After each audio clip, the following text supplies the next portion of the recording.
Good morning, everybody. Welcome to day number one, draw number one of the 2018 Nova Scotia Scotties Tournament of Hearts here on Bell 5 TV1. My name is Dan Hobson, and we are honored to bring you coverage of the Team Ladouceur versus Team Brothers here. Ladouceur will have the hammer here in end number one, and she is throwing the blue stones, and the delivery from Jennifer Bryan has come to a rest. So that was, of course, the draw to the button, so we're going to find out who has it here in just a couple of moments there. So the clock kind of fooled me here this morning. So once again, Ladouceur versus Brothers is what we will have here as our main feature. And of course, we have like 3 other sheets taking place as we take a look at Team Brothers here. And we'll run down their team lineup. Jennifer Bryan is the lead, Sarah Murphy is the second, Erin Carmody the third, and Jill Brothers is a skip from the Mayflower Curling Club. And from Team Ladouceur, they are the young up-and-coming curlers of the future for sure, the youngest ever to qualify here for the Nova Scotia Scotties. And they are going to be having their lead of Elsa Noss, Michaela Harnish, Kate Callahan, and Isabel Ladouceur, and they are from the Lakeshore Curling Club. And I mentioned that there's other games taking place, so we will keep you up to date. Sheet B will feature Team McDermott, Kristen McDermott, second-ranked team here coming into the championships. And the Halifax Curling Club will be taking on the veteran Marianne Arsenault, and that will be on Sheet B, and they are out of the Dartmouth Curling Club. And, of course, Sheet D, Selena Thompson will have the coverage of that. It will be Team Breen versus Pinckney. Breen, of course, having a couple of different new members come into their fold. Marley Plower taking over there for Tanya Hilliard, so that should be an interesting matchup. And calling Pinckney, now that team is mostly the people that have decided to continue playing on. That was Gamble's team from last year, Christy Gamble. She's moved out west, so Pinckney has decided to be the skip and the lead. And so she will be taking on Breen, as we mentioned, so that will be on Sheet D. And on Sheet E, Julie McAvoy's team out of the CFB Curling Club taking on Colleen Jones, of course, the Hall of Famer from the Mayflower Curling Club. And that will be on Sheet E. So that's how the first morning is going to go. So that's the lineup here for games here on draw number one here at the championships.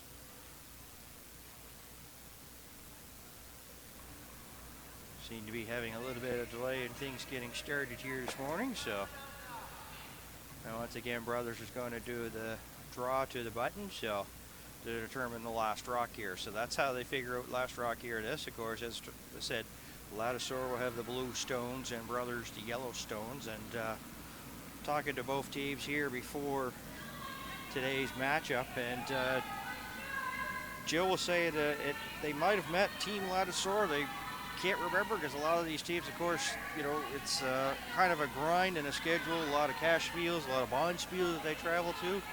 So they said that they might have met Team Ladouceur about a couple of years ago.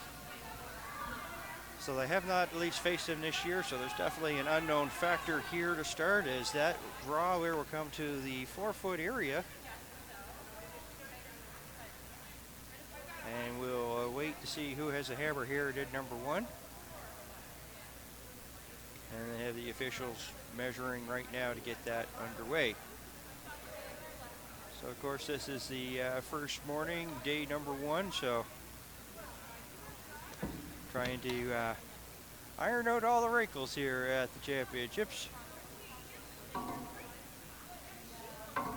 course, Brothers, a two-time champion of this event, and he said defending champion Mary Matatall is sort of here, but her team is not. We'll talk about that as Matatall had difficulties getting into the qualifier, which was held in Windsor back in December. But Mary Matatall, of course, will be a 5th member for Julie McAvoy's team, so she is here, but her team is not. So one thing we know for sure is that there'll be a new champion crowned by the time this one is said and done for, which will be Sunday here on Bell 5 TV1. So we're delighted you can join us here, Ladouceur and Brothers, and You know, I'll say one thing about this team, Ladouceur, is that they are a young team. We've talked about, of course, before that they are a up-and-coming team, and the youngest here at the Scotties Tournament of Hearts.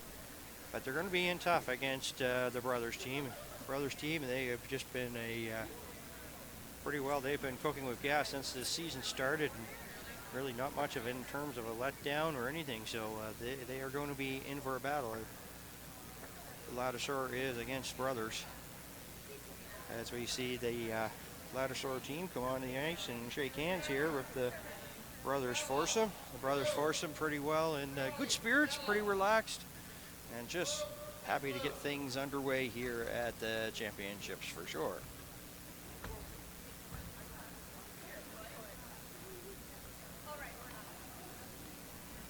So they're doing a little bit of housekeeping here to start. So it will be Brothers that will have the hammer here in number 1, and she will be throwing the yellow stone. So this will be the team lead here for Ladouceur. They are out of the Lakeshore Curling Club, coached by Brian Rayfuse, Elsa Noss.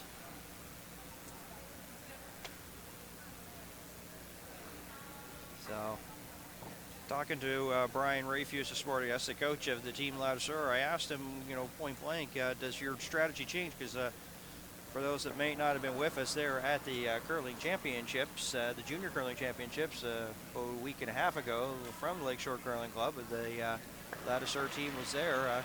Kind of didn't really get the results that they were probably wanting or expecting. They went 1-3 at the championships. It was a triple knockout, so once you got their third loss, you were done for here, as this one is going to go deep into the house. But nice to see Elsa Noss at least have her perfect drawaway. She puts that right on the lid to start, but probably going to maybe play things conservative. But I was just saying, following up finish my point with Brian Rayfuse, that he was saying that we're not going to change our game plan too much.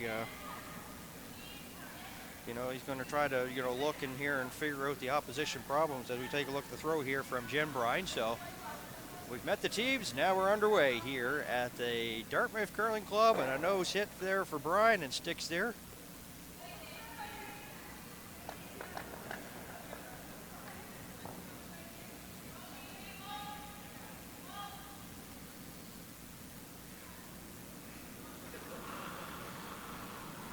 Another throw on the way here from the Ladouceur rink.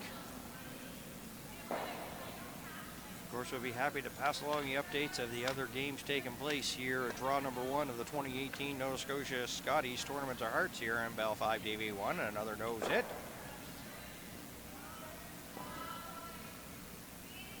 By Noss. So it looks like we're on our way to a quiet end, but of course with this sport anything can happen. Talking to both teams, they know that the ice is fast here, so that they've had a chance to do some practicing. Of course, the opening ceremonies were last night, and they'll get a piece of the rock there, is Brian, and they just held on to it just enough to remove the rock. The shooter will go as well, so the Ladouceur foursome now have a choice here to maybe switch things up and get off that center line and the button there and put one on the side of the wings here, and it looks to be the call. So we're going to take a look at Michaela Harnish here. She will be throwing second stone. There she is.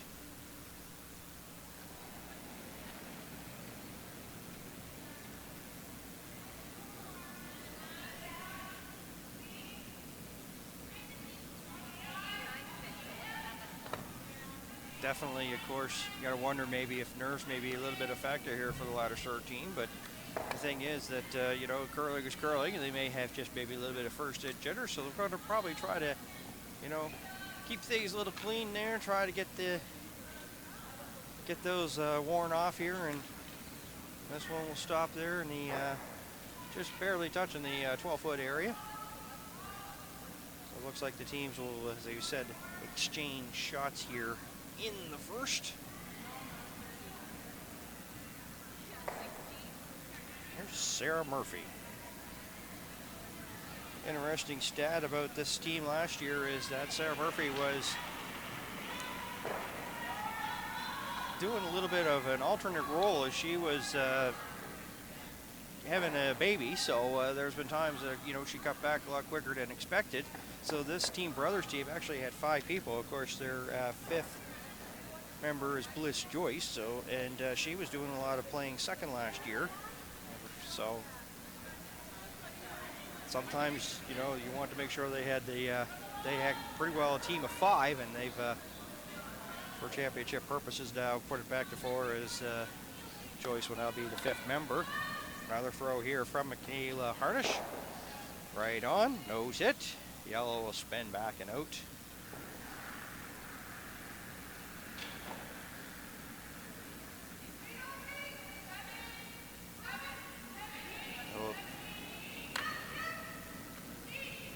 Another one here from Sarah Murphy.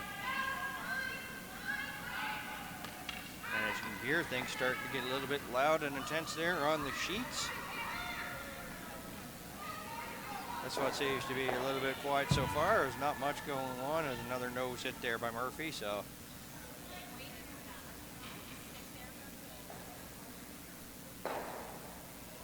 Ladouceur came to take a look at it. Might be a biter, as here's Kate Callahan playing 3rd this morning.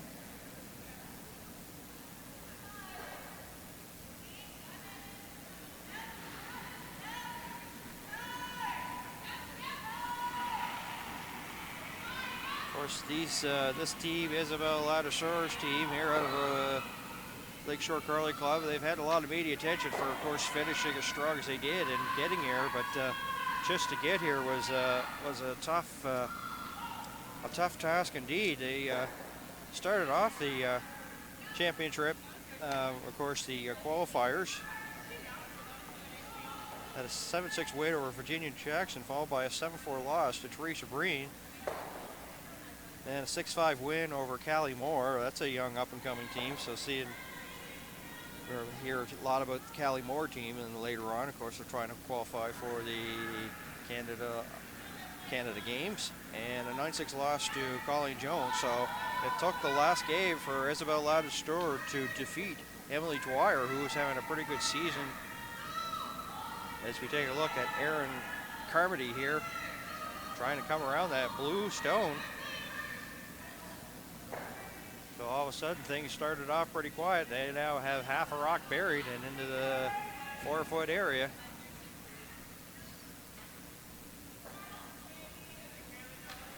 So a little bit of pressure here for Kate on her second throw here in the first. Things looked like it was going to be pretty quiet to start, but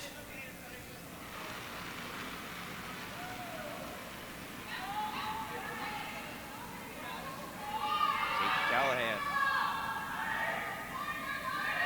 Hopefully they're going to try to get past that blue one. They do just get by, remove the Yellowstone. They get a roll, but they roll to the open. So it's pretty accessible here for Carmody.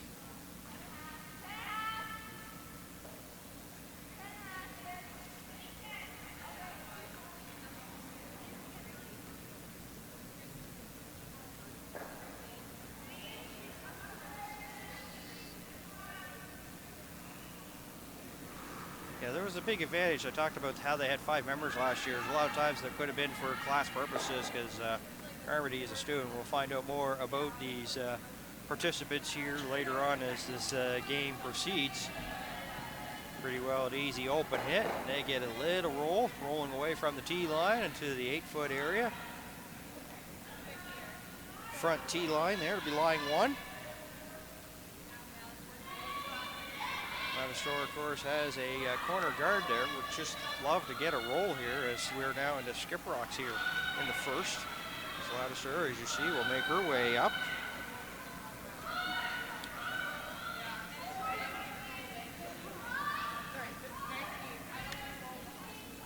Really kind of important here that she doesn't, you know, at least leave a shot here for Joe Brothers here with her first.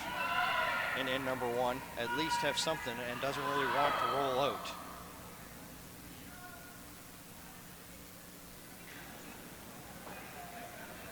The southpaw, Isabel Ladouceur here in number 1. Front end working hard of Noss and Harnish. Keeping the line. They do get a roll. Will they get in behind cover? They're going to try to sweep her, get it there, but it will be opened up there for Brothers here for her first row as they got the roll, but just not enough. Carmody and Brothers assessing the situation.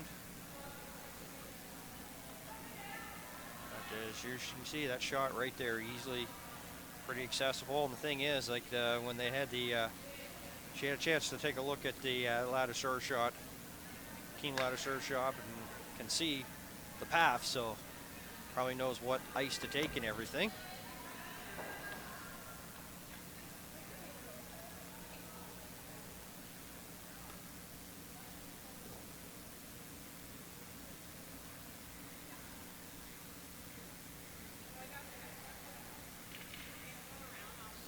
No scores to report on the other games so far between McDermott, Arsenault, Pinckney, Breen. Of course, that's a game you can watch with Selena Thompson on sheet D.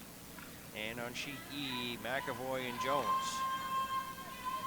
And already Murphy and Bryan working hard, trying to keep the line on this one. You can hear Carmody holding the broom, saying hard, trying to keep the line.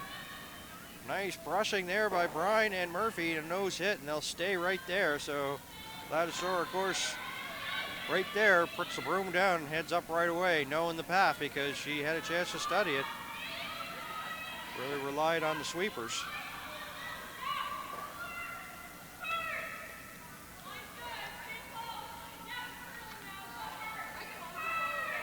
And if it's basically the same shot as last time for Ladouceur, she wants to basically stay.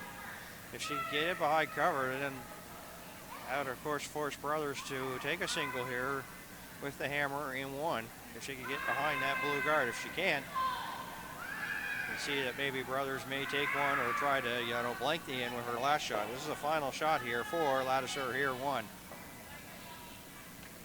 Harnish there. Sweeping it for line. They get the roll. They don't really want to roll out, but that's exactly what's going to happen. So Brothers will have a chance to throw a missile here through the end and carry the last rock into end number 2.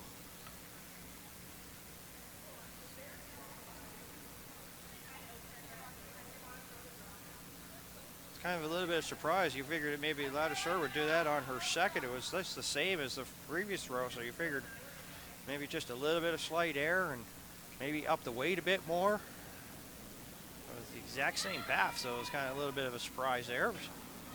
As we await the throw here from Brothers, final stowed and number 1.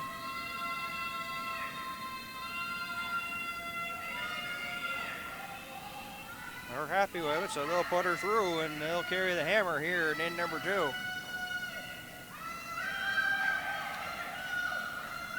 So of course, Ladouceur was looking pretty good there to force Brothers into one, but that hit and roll out, that half miss of a shot, results in, of course, a blank here in end number 1.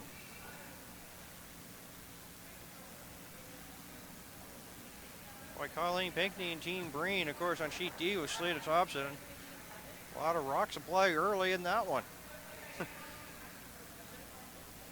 Talk about not easing your way into the game here, so pretty clean in. So as we are here in the second in, no score between Team Ladouceur and Team Brothers. My name is Dan Hobbs, and this is the 2018 Nova Scotia Scotties Tournament of Hearts here on Bell 5 TV1. We've got coverage here from opening throw to the championship presentation.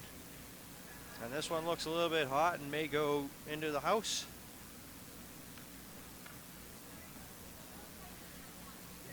And we'll finish back 8. That swept the rest of the way.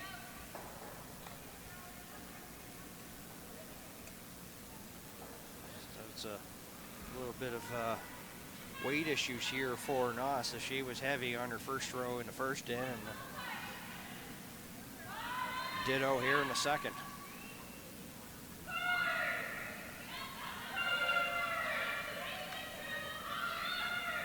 Jennifer Bryan being asked here.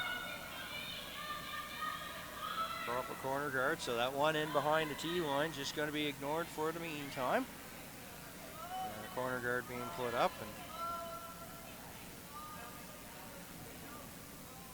so the decision time here for Ladouceur, asking Elsa Noss. Or maybe try to come behind that one. Of course, it's a 4-guard free guard zone, so the rocks in front of the house cannot be removed. Of course, 38 minutes of decision time. A lot of people probably back home pretty well know that, probably watching online and understand that, as this one is going to maybe overcurl a bit, come into the house there to the 8-foot area. And you can see that Brothers is asking for a hit and roll. There's Jennifer Brine now.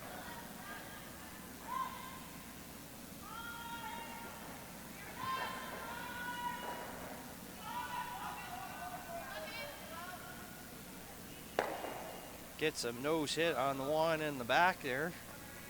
Shot stone for the meantime.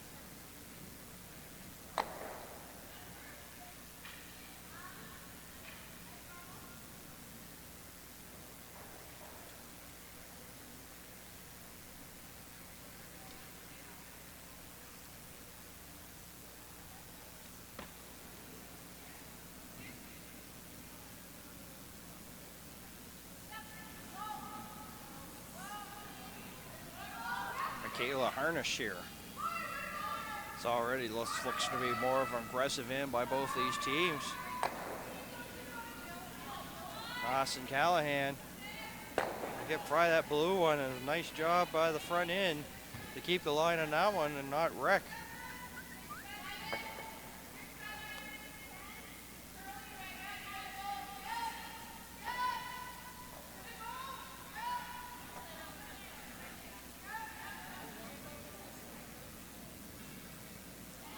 Got our first scoring update here on sheet B. Arsenault has a 1-0 lead.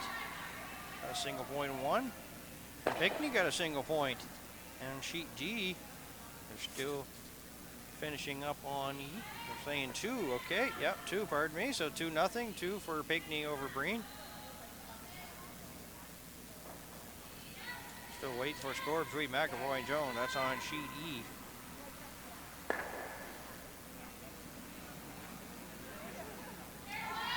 So the end lining up pretty good right now for Brothers. Harnish here trying to get her front end here to get on that stone. They do. There's the hit, and they do roll. Well, they roll in behind that yellow stone. Looks like a good shot. They have something cooking there with that one. As you see, most of it is pretty well buried there behind that corner guard, belonging to Brothers. You see half a rock there from that shot right there.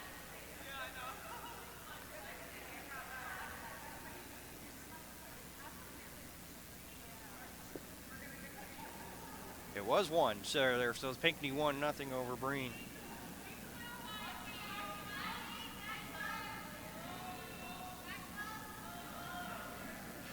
Here's Murphy's throw here in 2.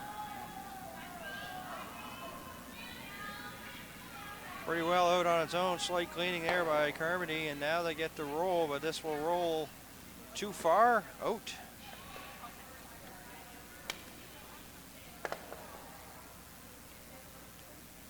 So now a chance here for Ladouceur to at least split the rings here. Basically, they have a shot there. They have a stone that's, as you see, covered, half covered. But they don't want to put another one on that other side of the sheet and leave a double here for Team Brothers. So they'll split the rings, and that's being put into the capable hands of Kate Callahan here from Lakeshore Curling Club. Light brushing here by Noss. Harnish talking to Ladouceur, and so far they've not laid a brush to this, not much. Looks like this one may be deep.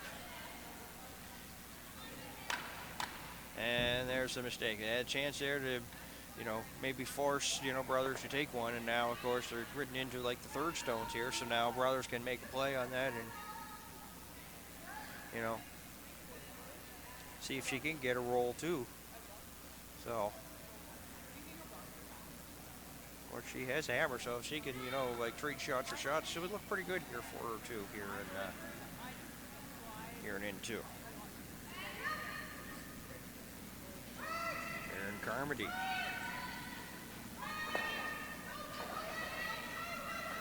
Brian Murphy waiting to pounce here. So far, nothing out of him.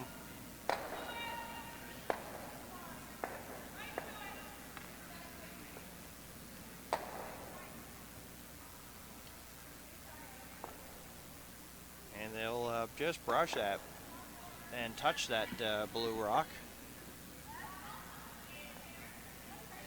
This is a tricky shot here because for Ladouceur, she does not really want to nose it, because you do that, you're going to leave them a double. So,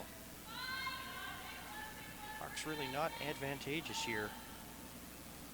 We'll see what Kate Callahan has in store. Definitely want to get this one and hit it towards the outside and get away as much as further as you can there. Get a roll. Front end, Nos, Harnish here. Well by the guard, they get it, and they stick it, and it's right there to sit two. But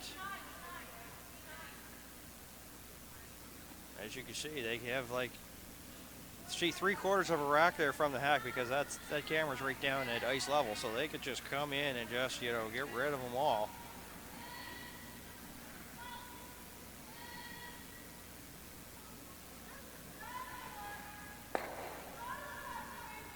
That was the fear of making that shot, and I mean that's why they put that shot there, is maybe force a mistake out of the Ladouceur team, and I classify that one as myself.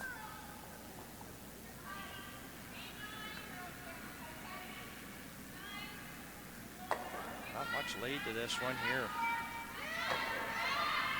And now they're starting to work hard here as Brian and Murphy have to get it by the guard. Oh yeah, that's easily by there. So now, but is this heavy? It looks like it is. And it sails towards the back, so.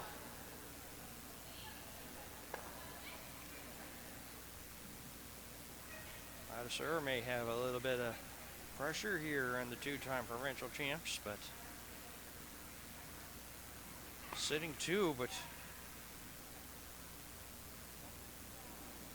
Ladouceur makes her way up, so she'll, by the time this ends, she'll have 3 in there.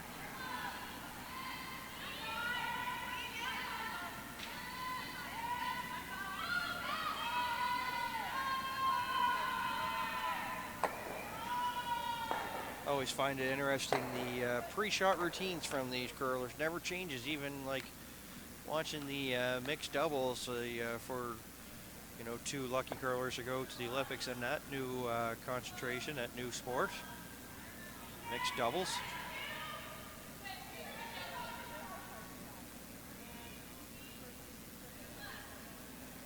The Jones team, Jennifer Jones team, she still did her regular routine and the time was not on her side.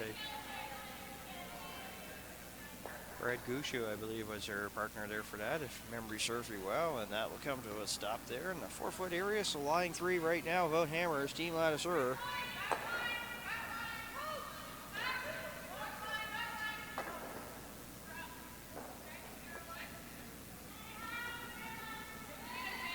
As I said, it was pretty well going to be a clean first end, and was the case.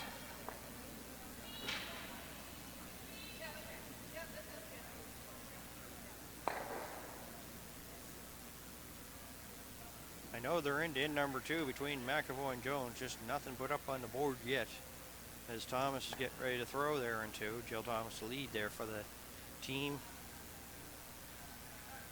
out of the CFB Curling Club. So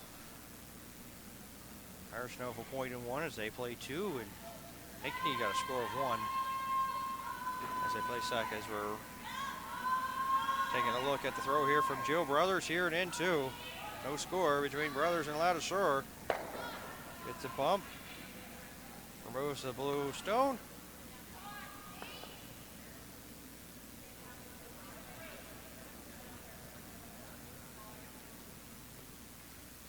So pretty well make a play and stick around would be the plan here for Ladouceur, but even if she rolls out, she still has those two that are in the top 12. So it would leave pretty well an open draw there for her brothers here to get her single here in 2. So even if she rolls out, it's not a big deal.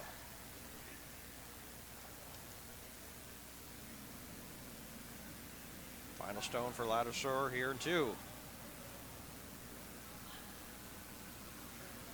Noss and Harnish.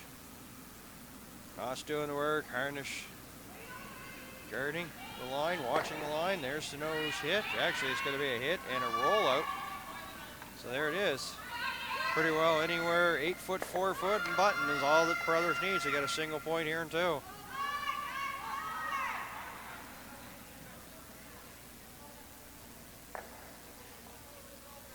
And that's the thing that I think that the Ladouceur foursome need to stay away from against brothers is, you know, multiple scores. Keeping that 3 and that 4.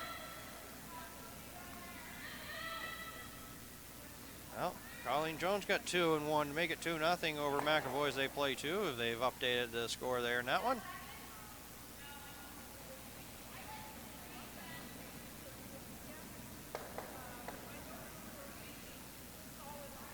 Final stone here for Joe Brothers here in N2. Just needs 8 foot or 4 foot here to get a single point here in N number 2.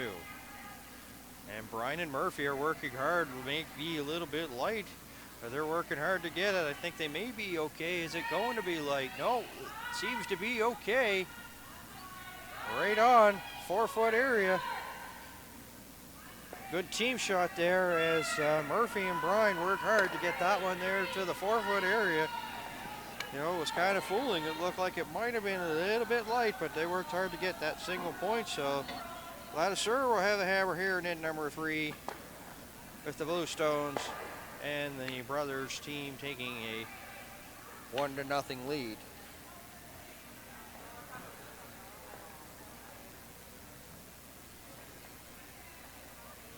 See the corner of your shot, the team Ladouceur team, and pretty well relaxed. Lots of smiles on their face so far. That's couldn't really ask for a better end. If brothers are going to score, you want to make sure that's a single point so that you can go, you know. Because the thing is, all of a sudden you give up 3 or 4 or 2 or 3.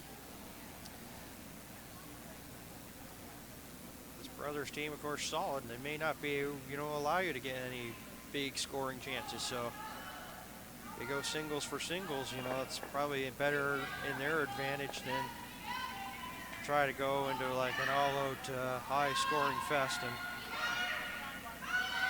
stay away from those 9-8 games, 8-7 games, and this one will go into the house, so Ladouceur can probably ignore it and probably put up a guard, but it looks like she's going to ask a play to be made on it. So still playing quite conservative here so far is the Ladouceur foursome out of the Lakeshore Curling Club.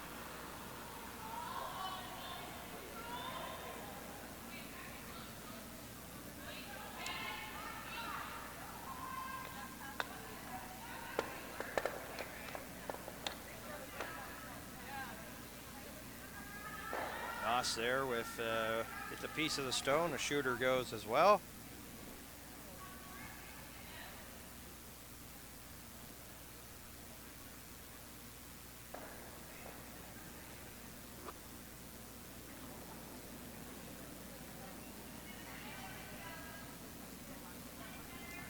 Here is the Learning Center teacher at the Halifax Regional School Board, 29-year-old Jen Brine. In 2017, helicoptered and hiked out of the Grand Canyon. Plans on heading to Los Angeles in March. 2016 Nova Scotia Provincial Champion and a 2006 Provincial Junior Champion. placed third in the Nationals. That was, of course, with teammate Sarah Murphy. She was Sarah Rhino at the time. They placed third at the Nationals.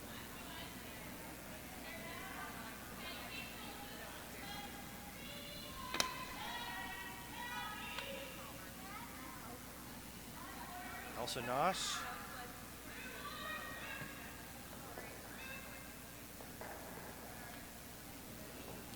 Trying to come around that Yellowstone, and they want it to sit, but it's going to probably sit back of the tee line. Oh, it'll just come back of the back button. Yeah, a back 4-foot area. Just nibbling the button.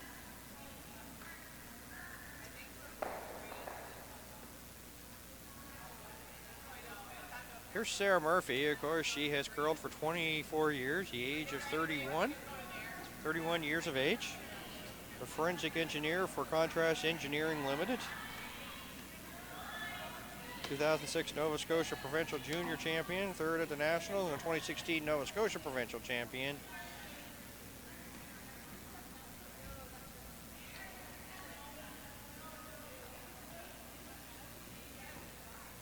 I'll get just a little bit of rock, push it back 8 there. Shot rock belonging to Brothers. But it's right along the center line and pretty easily seen there by Michaela Harnish.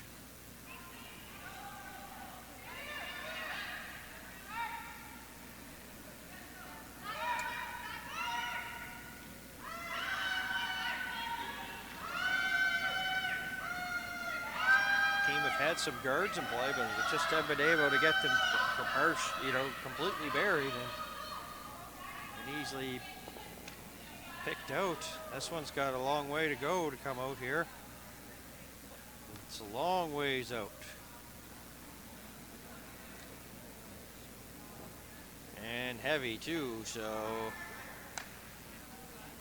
And those are the type of mistakes that the Ladouceur force needs to stay away from here against Team Brothers, but you can see Ladouceur, no worries, no harms.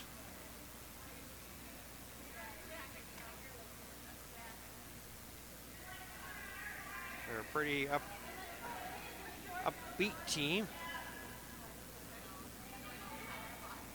So now Brothers could ask Murphy maybe to guard that one that's right there near the button.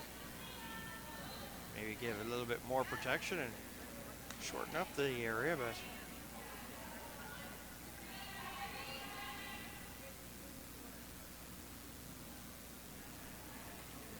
cameras didn't quite see it, but Brothers had her arms out. If it had like a little bit of a long way to go. Now they're working on it. There is Carmody and Brine. And that's a pretty good spot because now they're protecting that one that's right in the button. And, Ladouceur's, only good thing right now is having that blue stone there. But if she was to try to make any play on those ones, she may, wreck that blue one that she has in there. So, gonna ask this to be, get this one picked off here. And that's being put in the hands of Michaela Harnish. Lots of weight being thrown on this one. And look at all the rocks and carnage go all over the place. As she'll spill out the yellow, the shooter will go. And that was one of the nervous things about making a play on one of those rocks that was there.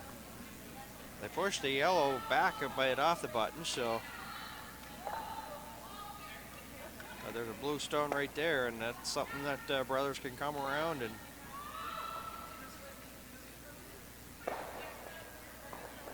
have a little bit of protection. As we take a look at Erin Carmody, originally from Prince Edward Island, is attending Mount St. Vincent University, 29 years old, has curled for 23. As I mentioned, curled out of PEI 2007, 2008, 2009 PEI Junior Provincial Champion, and that's as a skip. And 2010 Provincial PEI Provincial Champion and Scotties National Runner-up.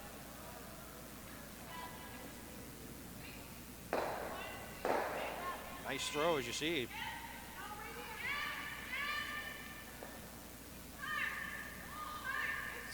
Starting to get things cluttered up there along the center line area.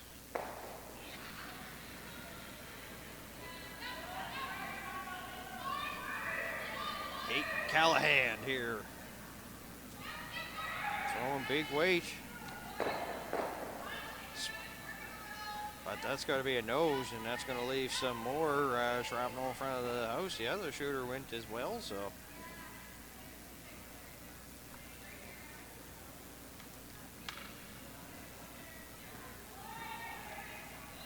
Looking pretty good here for brothers to force, you know, Ladouceur. Maybe even a steal for sure, because right now the scoring rock belongs to brothers. They're in the back 4-foot area.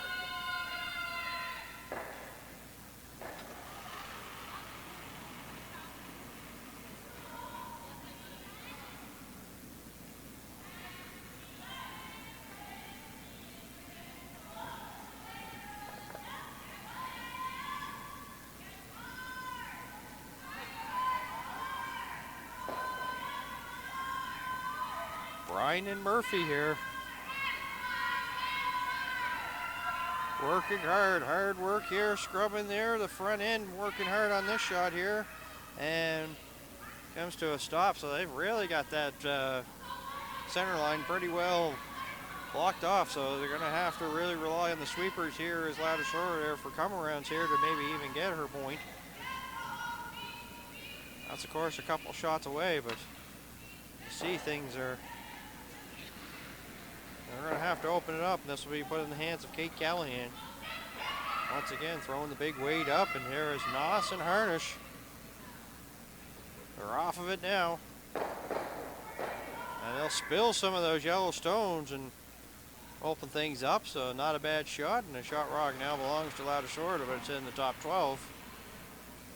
But as you see, there's a corner guard belonging to, like Ladouceur, that, you know, maybe brothers want to, you know, maybe hide in behind. Of course, they'll assess the situation. You have a skip and a former skip getting together. Two heads better one is what they say.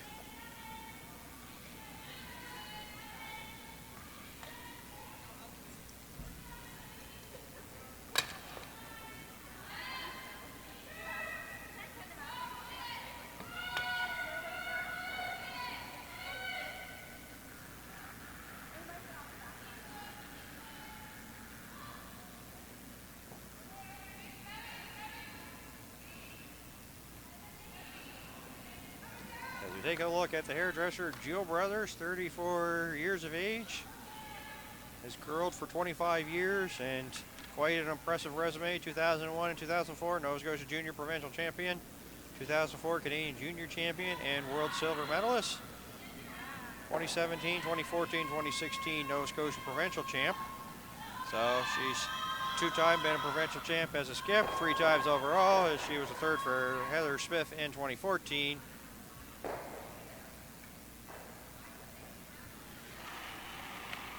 Of course, they have a son by the name of Casey, and they plan on trying to hone his skills to be a future Olympian.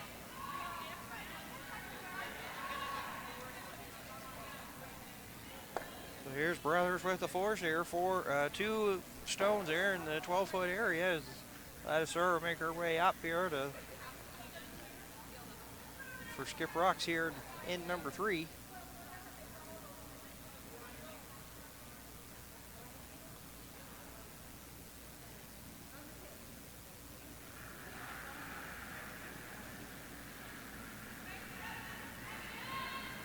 Pinckney got another point at the end of end number 2, so it's 2-0 Pinckney over Breen. That's on sheet D with Selena Thompson.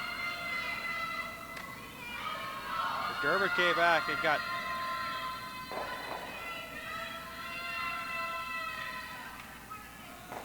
a single point in end 2, so it's 1-1.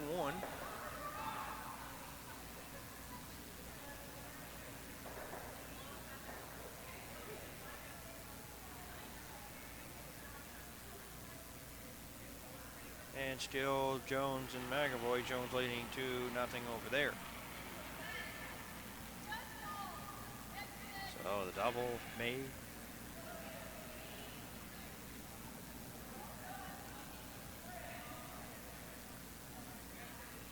Back to this one, of course, one lonely blue stone as I start to have a little bit of color blindness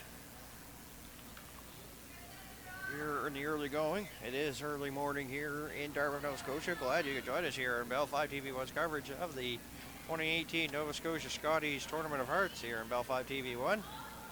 My name is Dan Hobson.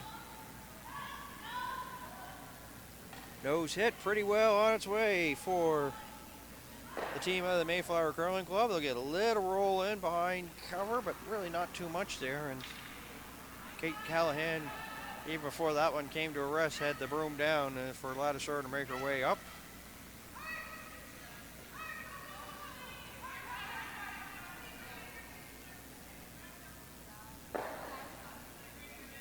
So the teams once again exchanging shots.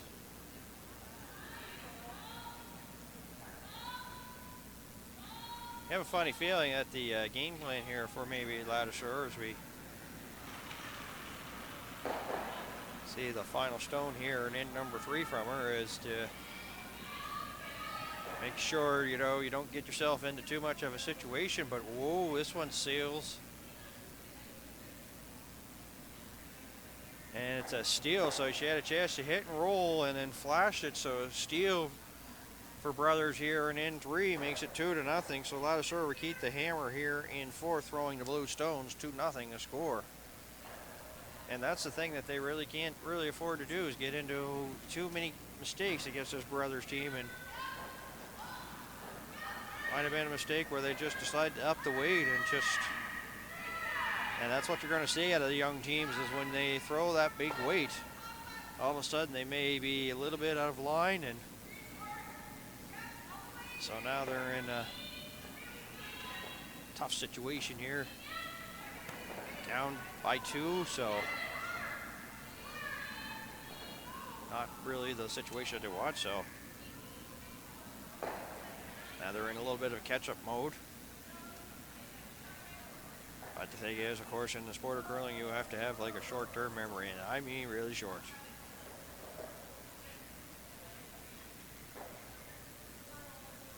Our Brothers will be content here to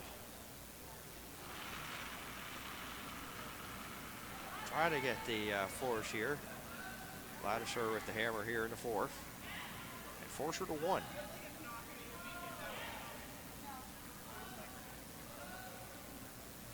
Didn't really look good there out of Ladouceur's hand.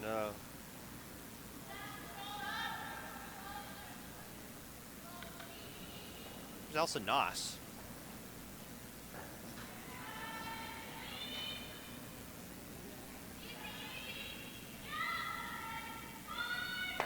Gets a piece of that stone. Loses the shooter. And that's the thing, it's been a clean game so far. A single point there for Brothers with hammer and 2, and Brothers with the steal in 3 just a couple of seconds ago.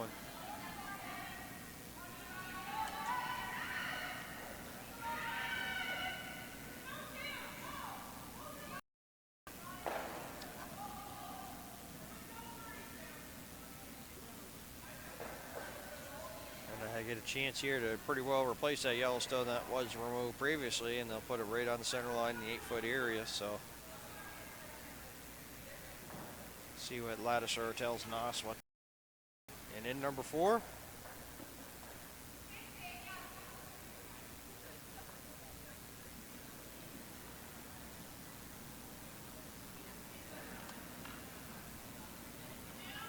nothing Jones over McAvoy there on sheet E.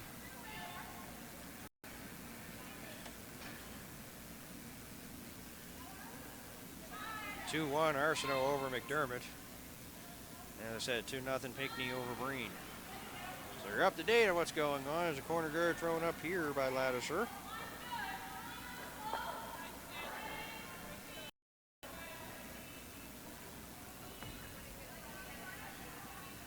But if you're in the Dartmouth area, hey, pop on by and get a chance to come up here and watch things from close to our broadcast location. Or if you want to go ice level, that's your preference too. They have seating there. chance to watch things, but if you're going to come and sit there at ice level, you might want to bring a blanket because it could be chilly. I saw folks, of course, at the Junior Curling Championships, Lakeshore Curling Club in Lower Sackville, and just after Christmas there, sitting ice level there with their blankets cheering on. So if you are going to come by, sit ice level, make sure you pack yourself a nice little care package there for yourself. Eight of the best team and 8 of the best men's teams here in Nova Scotia, here in Dartmouth for the next 6 days. And by the time the smoke clears, one team will be representing Nova Scotia at the Brier and Scotties when we're done. Michaela Harnish. And once again, Noss and Callahan working hard here. Will move that yellow stone. They'll roll, try to get in behind cover of their own rock there in the corner, but they roll a little bit too far out to wings and on the outside.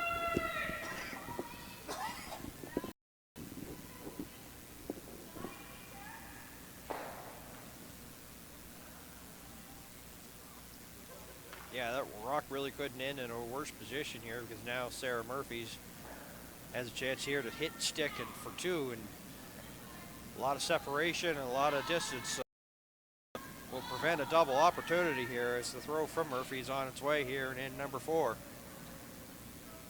Nelson Noss, the 16-year-old, of course, was the lead there for the Ladouceur team out of the Lakeshore Curling Club. We mentioned off the top there, one of the young and up-and-coming teams here. Youngest to qualify, so we're starting off with taking on the one of the favorites for sure. So if you're going to start your championships, you might as well face the top team, and rather than, of course, if you're fighting for maybe like your playoff lives and have to face them. So Harnish once again, and she'll nose hit and roll, and that roll helps the team brothers once again here. Chance right now to split the rings. They're definitely make it hard there for any double possibilities here as Aaron Carmody is set to throw here in number 4.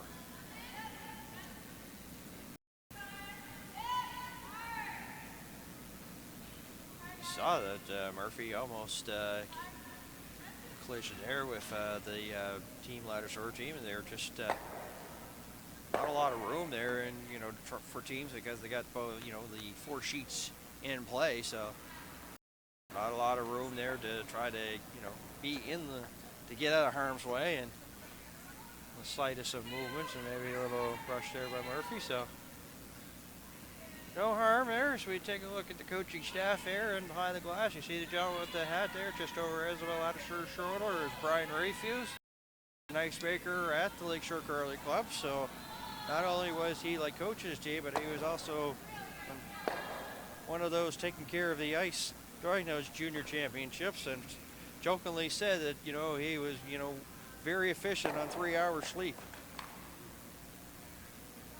So that stone, the shooter goes out of play as well. So you have a funny feeling that he's back to once again having a lot of spending a lot of time at the rink. And the women have 2 draws today because they had to come back here later on at 7 o'clock tonight, so they may get a little bit of shut-eye there in the afternoon.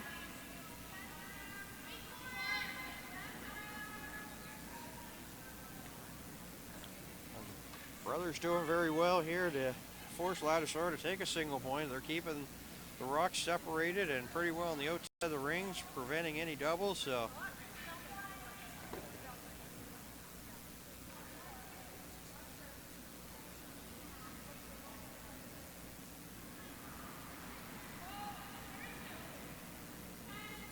and there it is coming to a stop.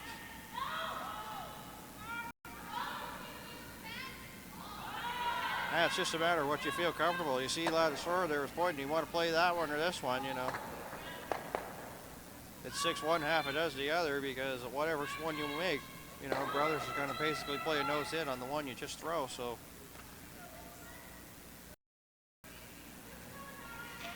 Perfect shot would be if they can get a little roll there, get the inside of this and roll towards it in behind cover of that blue one on the corner, that corner guard, but they're doing just a good enough job here as Nos trying to hold the line here. Actually hit the and the shooter will go, so that's a tough thing about shooting along those wings and getting to the outside. It may run a little bit more straighter.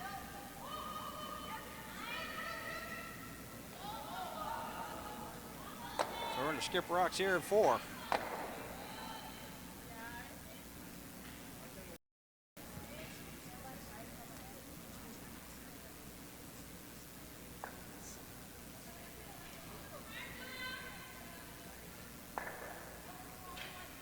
Talked about Brian Rayfuse, the coach. Of course, the coach here, Darryl Allen there for the team Brothers. Won't see the coaches probably until the timeouts are called. So, of course, teams have 2 timeouts to use.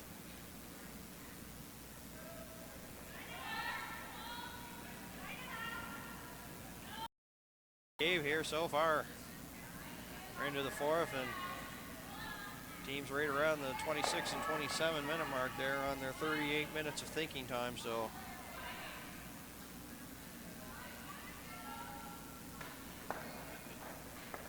far not a brush laid to this one here in the throw there by Joe Brothers. Now starting to dig in. Now they're going to try to get buried in behind that blue rock belonging to Ladouceur. Once again, they see half a rock. So pretty well, almost like pretty good plan here by Ladouceur. There's a lot of room. There's room for error. If they try to get that yellow one, you have a chance of wrecking on your blue one. And then Brothers can come down and leave another one there. So then you're facing there in your last one. So just going to stay away for the one just throw and go out to the other one on the 12-foot area and remove that yellow stone and hope to stick around here. Also, too, what this does is knowing that you're giving a little bit of a difference for Brothers going from one side of the sheet to the other, so works both ways. Nose hit, now roll towards the center line, stop there, just in front of the tee line in the 8-foot area. And because the play has to be made out of here by Brothers over last year in 4.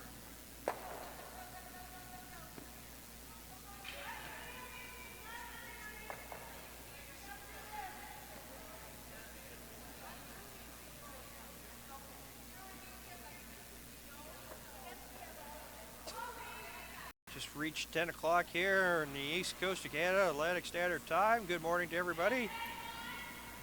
It is the 2018 Nova Scotia Scotties Tournament of Hearts. My name is Dan Hobson. 2-0 a score here between Joe Brothers of the Mayflower Curling Club and Isabel Ladouceur of the Lakeshore Curling Club. Brothers 2-time provincial champions, skipped 3 times overall. Ladouceur, the young up-and-coming youngest team here ever to qualify for the Scotties here in Nova Scotia. Nose hit to lie too, so pretty well nose hit here for a single point here for Ladouceur is all she's really got.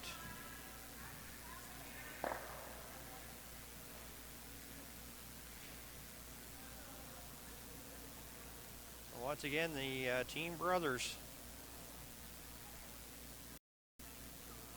in control, and it's just amazing that that miss there by Ladouceur, that steal in 3 could be what really, it could be a determining factor here in this one. As a throw by Ladouceur is on milestone here and in number 4. Ladouceur needs to hit and stay in that 4-foot area, and right now it's got a lot on it. And she'll actually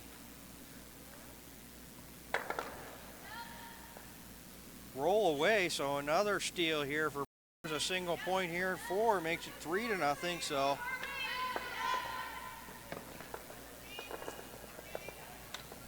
and now, of course, this is a big hill to climb here for this Ladouceur team out of the Lakeshore Curling Club. A couple of misses here by Isabel Ladouceur on her final rounds here, and have basically given 2 points here to Brothers as we head to the 5th.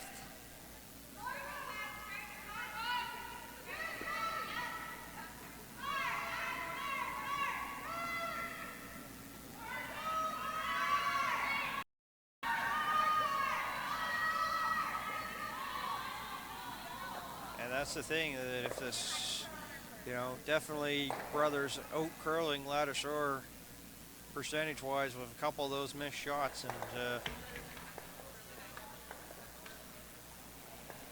one she on, and that one, the previous one, she just, probably wanted to throw a little bit more weight than probably what she could have once again, just like the same as the shot that she had there in 3. As I said, it was pretty good too. It's been pretty good, couple of ends for the Ladouceur, but it just, at 2 mistakes really, and that's kind of really been the turning point here so far. But of course, there's still lots to go, and lots here. Of course, the coaching staff have a chance to talk things up as we're into the 5th end. So we got the 5th end break coming up here soon.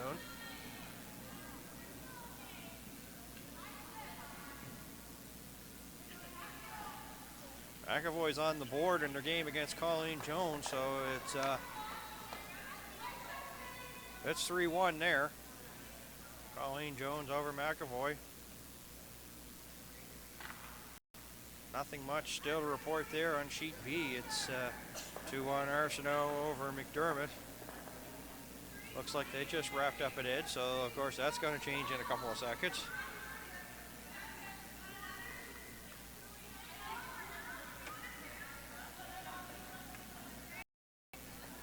They blanked the 3rd end between Breen and Pinckney, so it's still reading Pinckney 2 and Breen no scores. They play the 4th.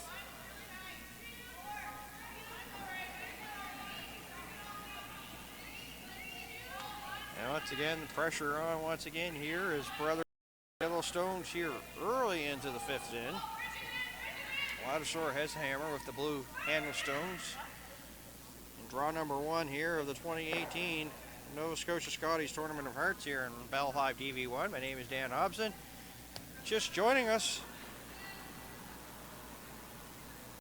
The score is really not really indicating of how well the teams have played or how tight defensively it has been. Brothers was forced to take a single point in 2, so I mean Ladouceur, has kept things relatively clean, but overthrows and a chance, of course, to make a nose hit and stick in the 3rd end and didn't do it, and a chance in the 4th. She had rolled out, so she flashed in the 3rd and rolled out on the 4th. And that's where we stand here in end number 5. Sarah Murphy. And this is pretty well a change of game plan when you do this. There's the nose hit, but they'll actually remove the blue stone, so they'll use that to their own advantage. Original play. Move the guard because we're into like the 2nd stones. Of course, the 4-rock free guard zone. But put it back there, so now Brothers, of course, has something there to work with, but same for Ladouceur. She could use that to her advantage. But she's facing 2 yellow Team Brother Stones as Ladouceur, so good double possibility here for Michaela Harnish.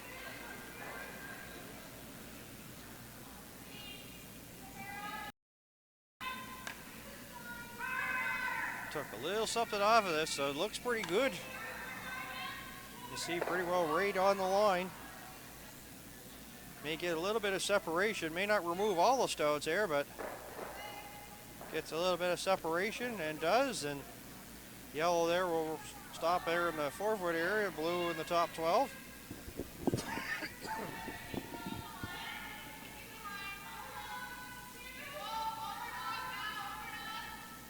Now this is not the most easiest shot here for Murphy. Trying to remove that blue stone, keep the shooter around, but if you don't lose the shooter, it's not a big deal. You just don't want to lose that yellow stone and jam onto it. Once again, Brian and Carmody trying to hold the line here, and they will do that. And as you see, they'll get a piece and roll. Will it roll out? Yes, it will. So, prevented the jam, that's okie dokie.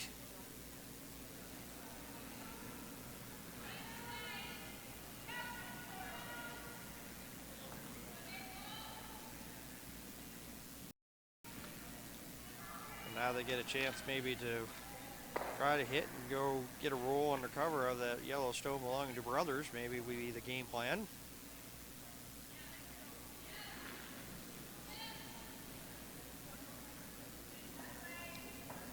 But of course, it's baby steps here for this Isabel Ladouceur foursome here. She's had a little bit of difficulty throwing her last rocks, so maybe going to try to get a single point. You know, definitely wants a multiple score to get back into it, but you know, the thing is also too is you got to get your skips. A couple of bad throws. This one will go deep into the house, back 8. As you see, fully covered as they did that come around.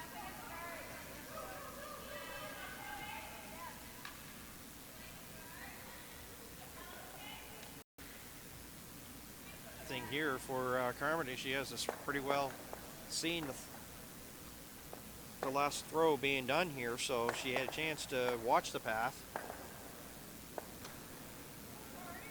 So pretty well knows what it's going to do and what she's going to ask Brian and Murphy to do here. She's here to help her the rest of the way. Get it down as it's... And once again, heads down there, Murphy and Brian. That guard quickly coming into play. Is Carmody over it? Oh, she just gets by. And she's going to give a slight rub to that blue around the lie too. Nice shot and nice work there by Brian and Murphy. They had their heads down pretty well as soon as it got out of Carmody's hand. And gets by there and lies two, and that one's buried.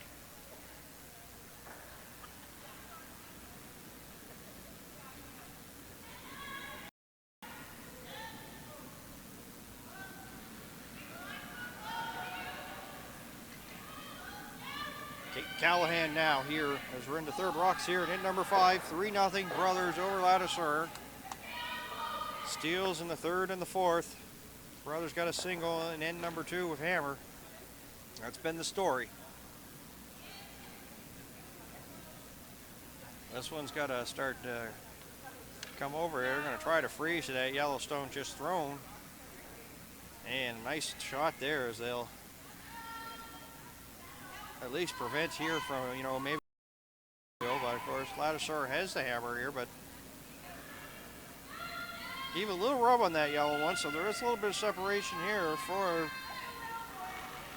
you know, Carmody to make a play, pick that blue one out.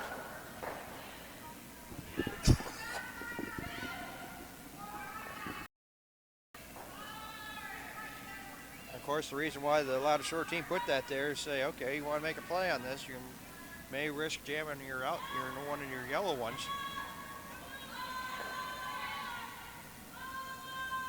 Carmody got up quickly. I'm not sure if she likes this one and out of her hand or not, but once again, Murphy here, she's all over that guard there in front.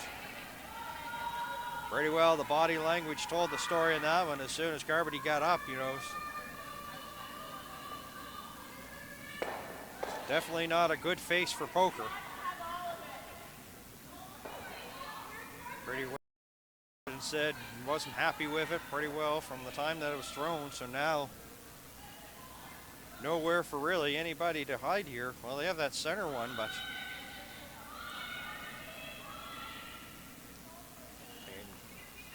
try to hit that blue one and try to come around, and got two options here for Ladouceur. Do the come around and just forget about it and try to use that yellow guard belonging to Brothers, or try to at least, hit that Yellowstone and roll in behind cover.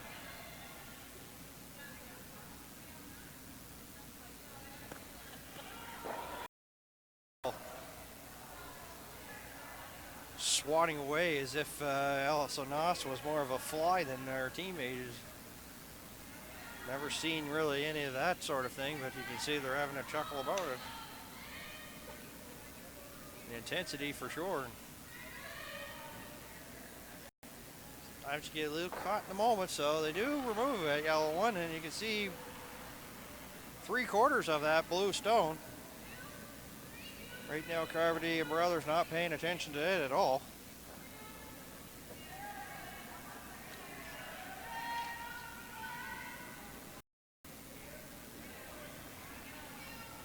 So as you see, Brothers make their way up. We're into skip rocks here in 5.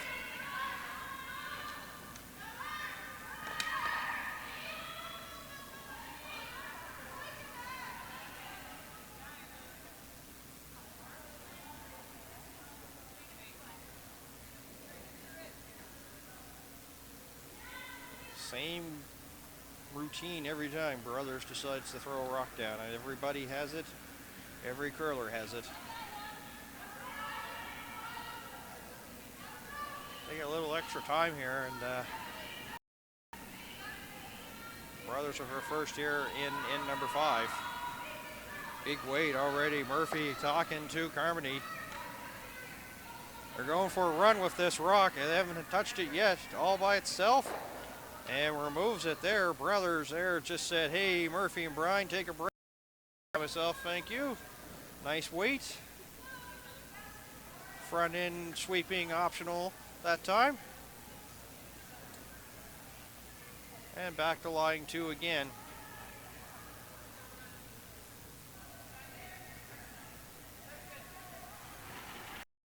With the games being so quick moving for both these teams, Ladouceur and Callahan can have a, take a little bit of time here. They're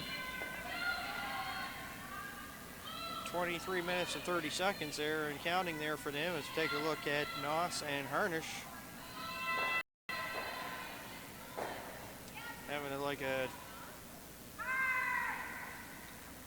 Harnish going to take a look and see what they can see from the hack, maybe if they actually get asked something, but right now it's been a 2-person conversation, and so far Noss and Harnish pretty well on the outside looking in on that conversation. So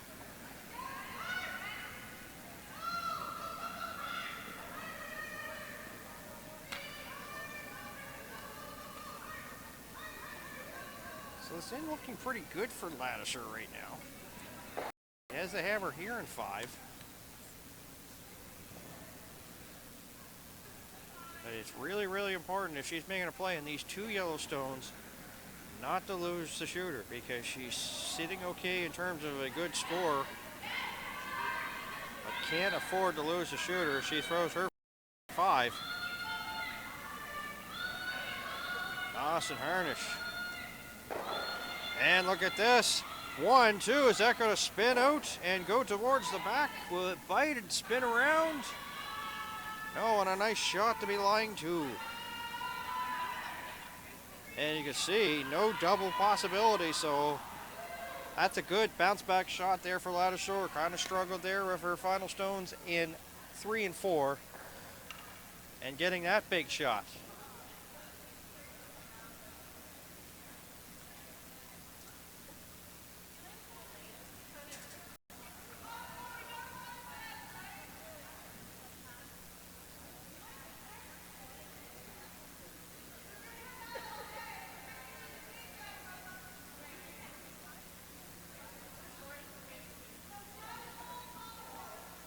Still 3-1, Jones over McAvoy, and she's they play 5th.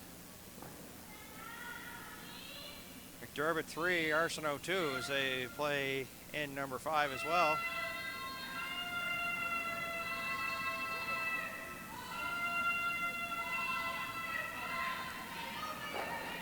Jill Brothers of the Mayfield Club up by 3 with her final stone. Here in 5 without the hammer. Not much laid onto it here by the front end. And there's the nose hit, so pretty well options here for Isabelle Ladouceur is hit that yellow one, stick for 2, or draw just even a 4-foot area for 2. So either way, it looks pretty good and definitely a bounce back in, and definitely a good feeling. You would like to have a good feeling going into the 5th end break, and that will be the case here for her. And of course, got to make them.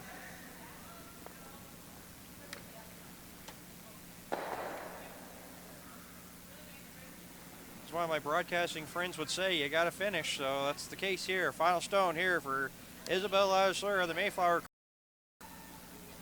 Needs piece of the 4, even remove that yellow stone to get 2 here in N5 and go to the 5th end break. And once again, Harnish and Noss here. Working hard, that guard coming up. Seems to be okay. Looks like they're going to play the draw. That's a pretty good choice. As you see, we'll come into the 8-foot area and just get a piece of the 4 to get her 2. So we get a multiple score, and that was pretty big for her. So it's 3-2 as we are at the 5th end break here on Sheet D of the 2018 Nova Scotia Scotties Tournament of Hearts here on Bell 5 TV1. Definitely a bounce back in for the Team Ladouceur of the Lakeshore Curling Club. They do give up the hammer here to Brothers in 6. So we are going to step out, take the break. 3-2 the score. You're watching TV1's coverage of the 2018 Nova Scotia Scotties Tournament of Hearts. Back with 6 in action after this.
definitely a good bounce back as we welcome everybody back to the Dartmouth Curling Club here for the 2018 Nova Scotia Scotties Tournament of Hearts here on Bell 5 TV1. My name is Dan Hobson, and if you're just tuning in on Tuesday morning, glad you could join us. We'll get you up to date on what you've missed so far.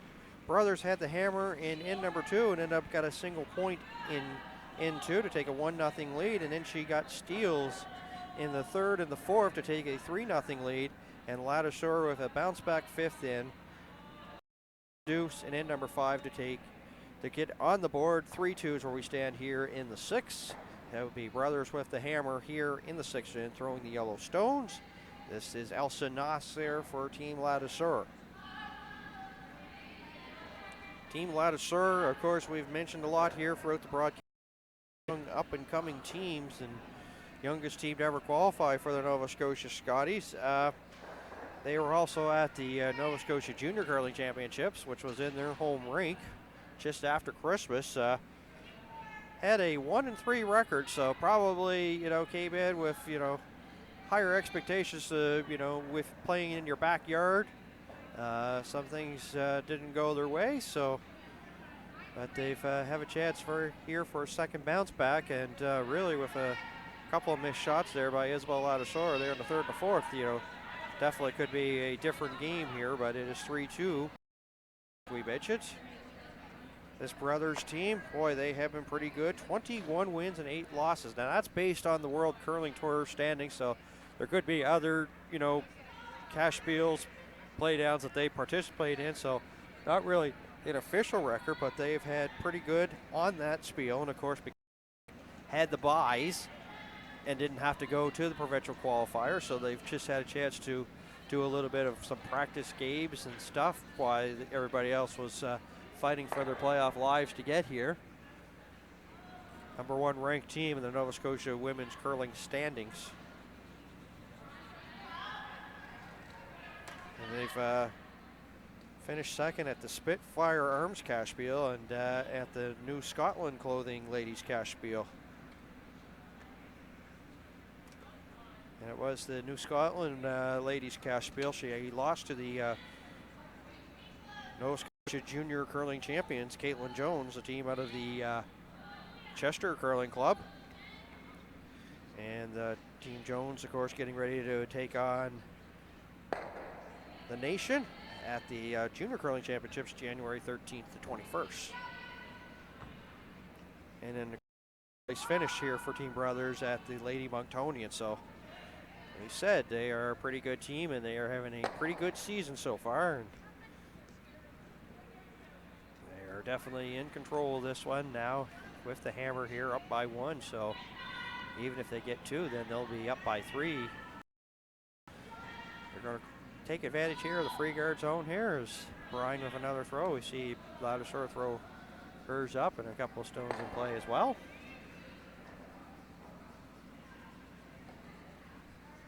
And they're going to come around and easily be, there's that blue, the yellow one. Of course, the first one's there from Brian and Noss into the house, and pretty well, of course, Ladouceur wants to keep Brothers to 1. She did that in the 2nd end, hoping for deja vu all over again here in 6. As we take a look at the young skip.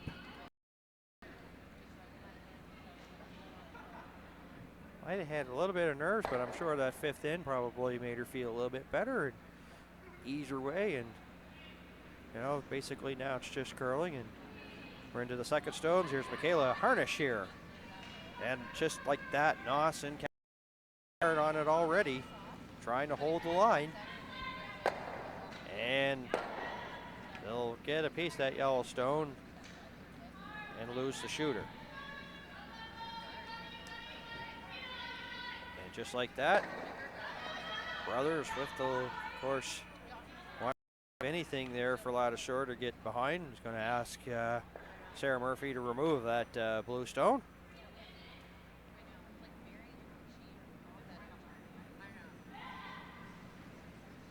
Right away, Brian and Carmody just trying to hold the line, and they will remove the stone. and their shooter goes bye-bye as well. Of course, the shot rock belonging to Brothers there is in the back for just shy of the tee line.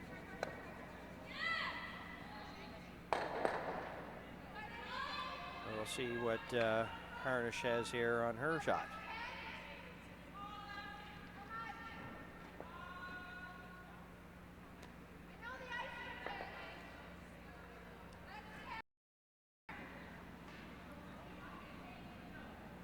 Yeah, it's getting to be that what was the norm of, picking up the stone to throw it is, those days are gone, and pretty well all young curlers are keeping that rock along the ice there. So you don't see the big pickups and the big swings. The sport has changed a lot and over the years in terms of equipment, in terms of play, in terms pretty well of everything, as that blue one comes to a stop there. So their second and third shot, but the shot rock belonging to Brothers here was in 6. So the equipment has changed, the way the game has changed. Free guard zone has really made things more offensively. Don't see really a lot of the peeling game going on, so.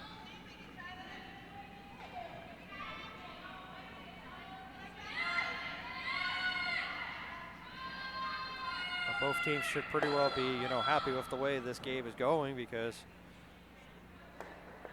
compared to some other teams, the time clock could be a little bit of an issue. Like Team Breen right now is 19:25 in their game on sheet T. That's what Selena Thompson's covering with Pinckney. And Pinckney doing well.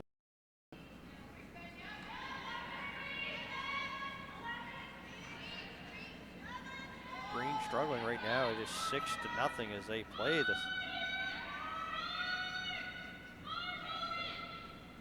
Playing the 7th right now, as they ended up getting a multiple score. 3 in the 5th. In the 6th, pardon me. So it is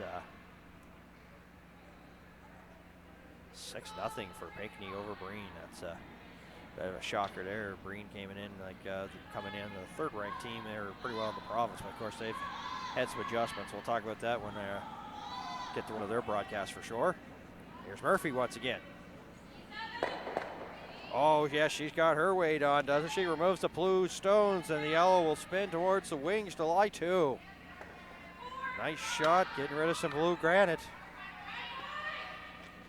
Our Ladouceur team now.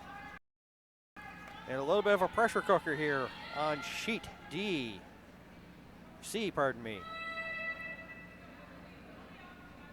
The C is like an O, except for there's a little break. The D is almost like half a racetrack, Dan. Now you know your C's and D's. And the E's are just a bunch of bones put together. Learn the alphabet today, folks. As I kid around here in the 6th there, nose head, a little bit of a roll. And they'll actually kiss that yellow one and bump it out, and a nice shot there. Kate Callahan coming up with a big one there here. Her first here as we're into 3rd rocks here in the 6th. Bump that yellow one out, and now, of course, because it's a shot rock, of course, Aaron Carmody's going to make a play on it there to lie 2. So I'd like to roll away from that other rock. Want to really leave Kate Callahan a double with her next. Brian and Murphy working hard on this one, holding the line. And a nose hit, and they do get a little roll to lie 2 here in the 6th.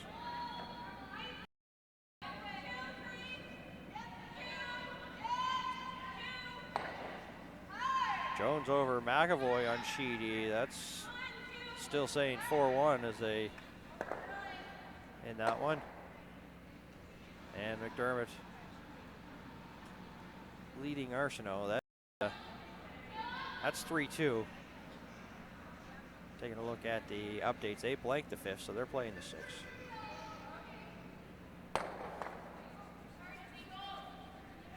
Yeah, Pinckney got single points in the 1st and the 2nd, blank in the 3rd, and then got a 1 in the 4th, and 3 In the 6 as they play 7. That, of course, the Pinckney team is the was last year Team Gamble. Christy Gamble moved out west, so the Veach and McPhail decided to stick around. Of course, Pinckney was the coach of that team. She'll be the skip, but she'll throw lead stone. So hopefully we'll get a chance to see her during the championships. They're looking pretty good now. In the front end here, Murphy and Bryan here. Trying to split the rings here to lie 2. And that will stop in the 8-foot area. So this is the thing. There have been not many double opportunities in this game. Both of these teams have really, if they're having a chance to get that second stone in there, have a lot of separation and a lot of distance to the point of the double's not there. It looks better on ice when you take a look at that shot, but that's just a long way to go and really hard to get at. And the weight would have to be perfect.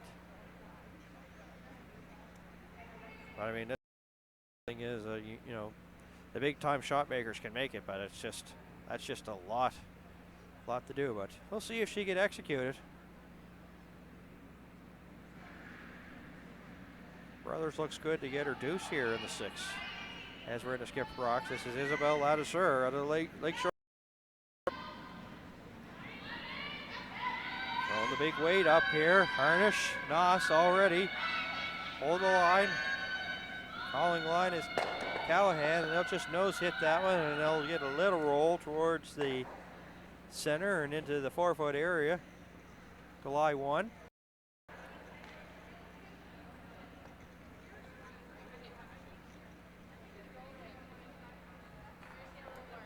So pretty well exchanging shots right now are both these teams here, so Brothers is pretty well content to do that. If you want to go 1 for 1, why not? I already have 1 point there out on the wings there. So you have a chance here to nose hit this one to lie 2, and then once again maybe just roll away from that center line just a bit there. Hit the outside of that rock and then go to the 8-foot area. You don't want to leave Ladouceur of a double. If you roll towards over, then you may leave her a double. So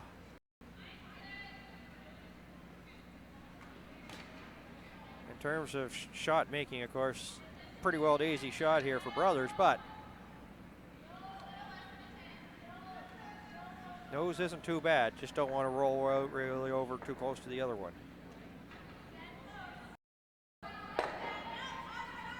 And we'll roll to the 8, and there you go, lying 2.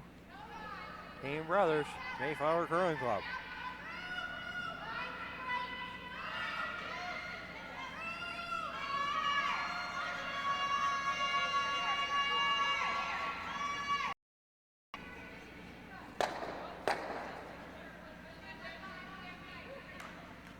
And nice little recovery there by Breen here as one of the yellow stoats or the other sheets coming in. Of course, Breen having a difficult one here against the Pinckney foursome. As I mentioned, it is 6-0.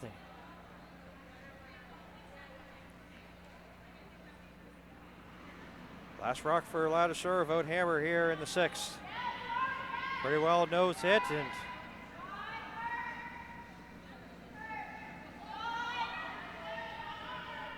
line for the double, but she's going to try to at least make a play on it. Try to, and she just sails over. But you got to give her the effort. But as you said, just the angle's just not there to do it. But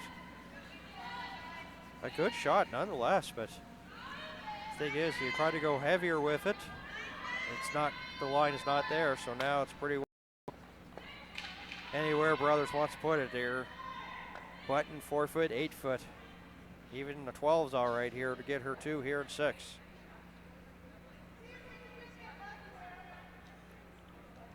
But you gotta give that Ladouceur foursome. They were trying to get that double. I mean, the thing is, it is just, you know, really not there, but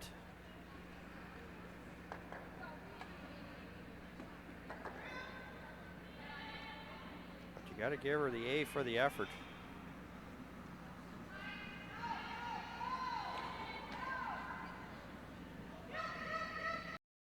Doing her pre-shot routine.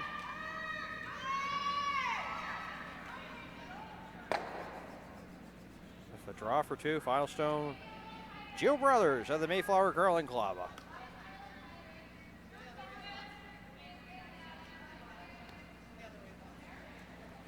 And once again, Brian Murphy. Nice team shot here. Carmody holding broom. Brothers looking up, calling the line. And they will get the piece of the 8-foot area as it comes to a rest for two.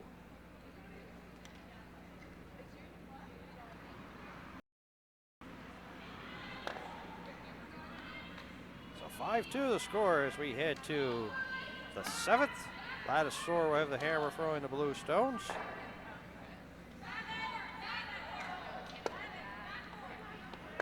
And you have a funny feeling that all of a sudden you get to this closing stages. You got like 7th, 8th, 9th, and 10th to go. 4 ends left. We've seen at the junior championships, the Caitlin Jones foursome pretty well got into defensive shutdown mode from this point on. Will that be the plan here for Brothers? We'll have to wait and see.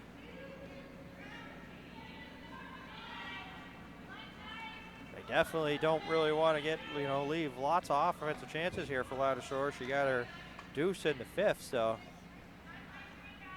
And she's come really close to trying to make that double there to make Brothers either blank or get a single point, but was just rolling by, and said the angle wasn't there really for it.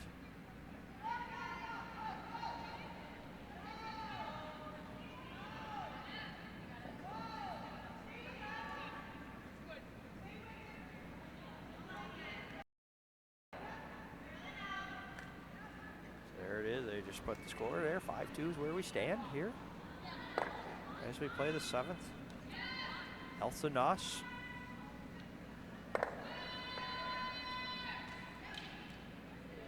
Well, for Team Ladouceur, it doesn't get any easier there. They'll on Teresa Breen tonight at 7 o'clock. And for Team Brothers, they've got Colleen Pinckney, so they could probably take a look over their shoulder and see that that may be a little bit of a difficult game because Pinckney's giving Breen a run for her money right now. 6-0 is where they stand. Into the 7th over there. McDermott got another single point there in the 6th, so it's 4-2 the score. McDermott over Arsenault.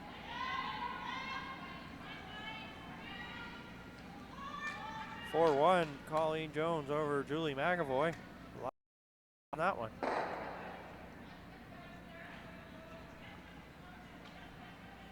So you're up to date on draw. On the opening draw here at the 2018 Nova Scotia Scotties Tournament of Hearts on Bell 5 TV 1.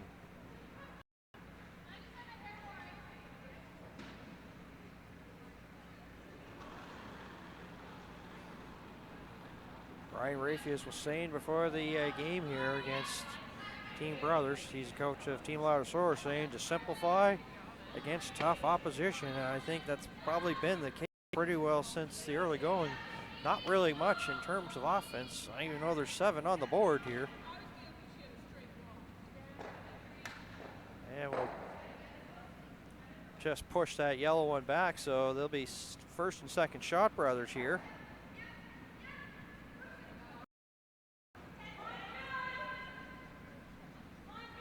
Definitely forcing the Ladouceur team, maybe try to take one here in the 7th. Sarah Murphy.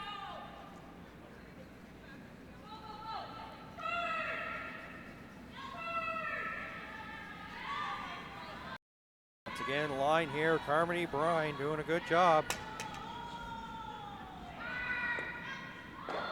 Well, they'll remove that blue stone and roll over. And it comes to a rest and pretty well right on that second shot rock, so they're lying 3, but as you can see, there's double, maybe even possibly a triple there for Ladouceur.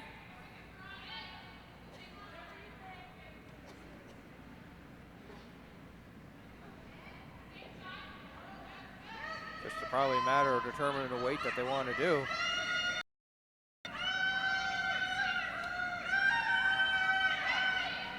But they're going to have to pretty well start here in cleanup mode. You need more rocks in play, of course, to generate offense, but lying three, and you have with the opposition, that's Brothers team lying three. Maybe time to clean things up. Big weight up. Responsibility of Michaela Harnish, but that would be my shot, but we'll have to wait and see. There's probably more aficionado curling fans and curling people that probably know the sport more than I do. Didn't really throw the big up weight on this, so maybe just going to try to get some separation. And they'll remove that top yellow, push the blue one in, so this works out all right too. It'll be second shot now. But what that does is all of a sudden, yeah, exactly, as you saw the broom, you know, remove that blue stone and move towards the button to lie four. And things start to get a little bit congested. That's why I really like the triple out of there, try to keep it clean, but I am no curler. I don't play one on TV. I just play the role of a curling commentator. So it's easier for me to say than do. So I'll say that right now. There it is, and there's the roll. And look at that.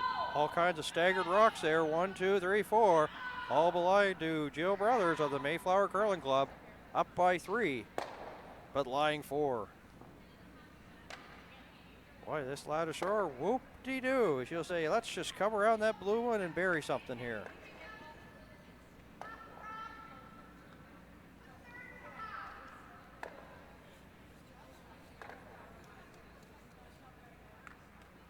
I have a funny feeling that all of a sudden the sort of defensive matchup that we've seen up to now is pretty well thrown out the door. It's pretty well got to be for Ladouceur, down by 3. Knowing that Brothers, of course, is going to be in shutdown mode, so this looks like it's going to be all over. Is it going to start to come over? Right now, she's right all over that one. And it does come over. Boy, that has some swing to it. And she'll give a rub to that yellow stone and push the blue towards the back. Doesn't really help her too much. Now, of course, with that, it becomes the 4th shot rock, so Brothers now lying 3. And Brothers just says, well, tried to come around that one, and it's a bit of a hinder for me, so I'm going to get this removed, and that will be put into the capable hands of Aaron Carmody to remove that blue guard belonging to Ladouceur. And we're right on the money here removing this one. I hope to try to sweep that at least to the wings. And it will get to the outside. It will stick around, but it's to the outside. There it comes to a stop, as you see.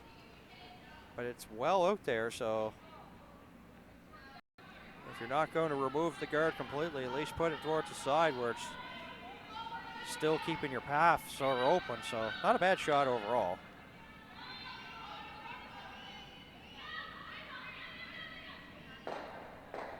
You see right now that the game plan's changed now. Instead of trying to up things up here with Kate Callahan, so trying to spill some of these yellow rocks here. Big weight being shown. Nos Harnish here. Sweeping for line. 1, 2. They'll spill the back 2. Yellow rock will stay the shot rock, but they at least clean things up with Kate Callahan there, and a nice shot by her. So that makes things probably a little less tense there for Isabel Ladouceur and her team out of the Lakeshore Curling Club out of Lower Sackville, Nova Scotia. Of course, they hosted the provincial championships. The women's side were won by Caitlin Jones, and the men there by Matthew Manuel. And those two teams are they were just cooking with gas all week long. So congratulations to them, and they'll be heading to Shawinigan. Of course, the Junior Championships, January 13th to 21st at Shawinigan. Nose hit on that blue stone, so Ladouceur assessing the situation once again.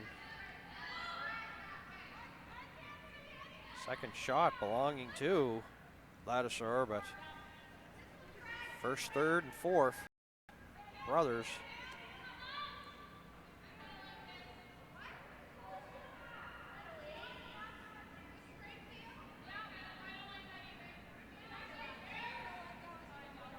read her lips and says she don't like that either, so.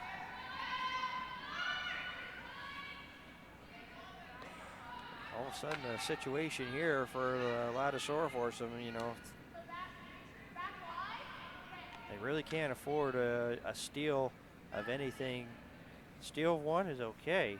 Steal of 2s, 3s, and 4s, not okay. So, I mean,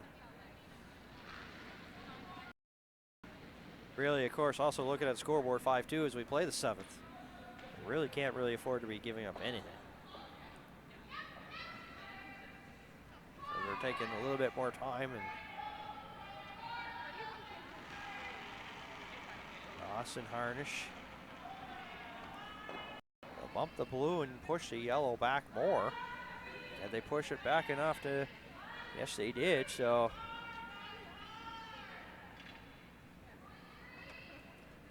So the shot rock is now, of course, at 1 in the 8-foot area. Top 8 belong to Ladouceur.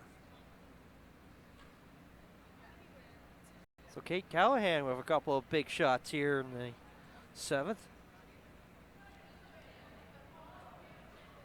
She removed a couple of yellow ones on her last one, and then this one is making this veteran duel of brothers in Carmody.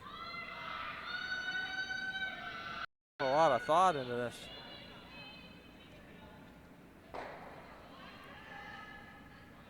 Both teams still have their timeouts if they want to use them here.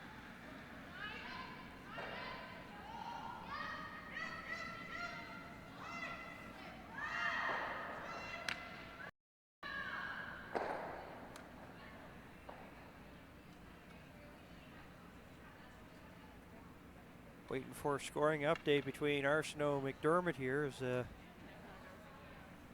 they continue play on. That's on sheet B. Well, Breen is on the board, and boy, if you're going to get on the board, you might as well get on the board big time with a 3 there in the 6th. So still Pinckney doubling Breen 6-3 as they play the 7th, but that's got to be a good feeling. And all of a sudden you're thinking that game was over. Well, stick around. They ain't not done yet over there. And of course that game is that's being covered by Selena Thompson there.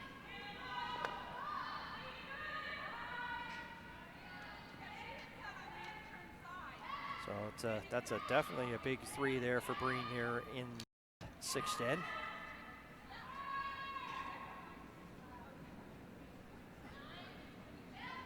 Joe Brothers, Mayflower Curling Club, up by 3 here.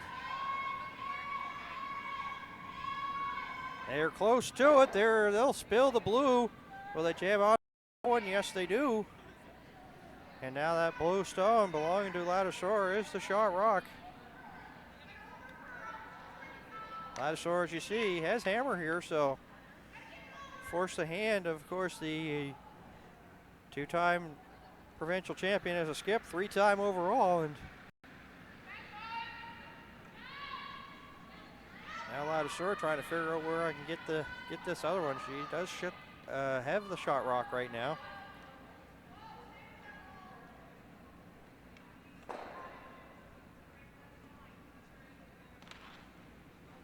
Having a good conversation here. Now timeout is being called. Harnish trying to get the scoring officials to stop the clock, and it has, and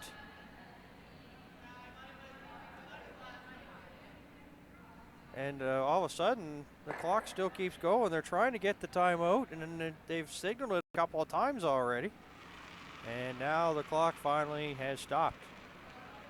So hopefully they'll make an adjustment on the clock because they were doing it for like a good 10 to 15 seconds.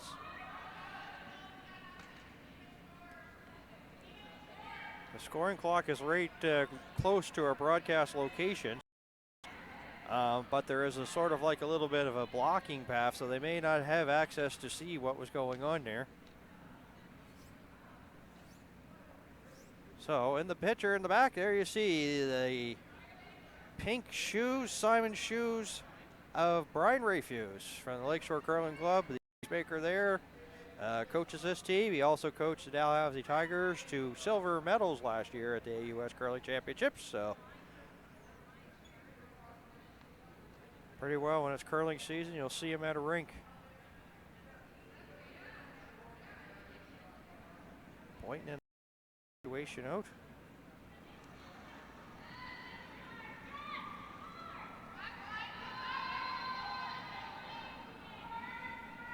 Well, he's finished talking to his team, so.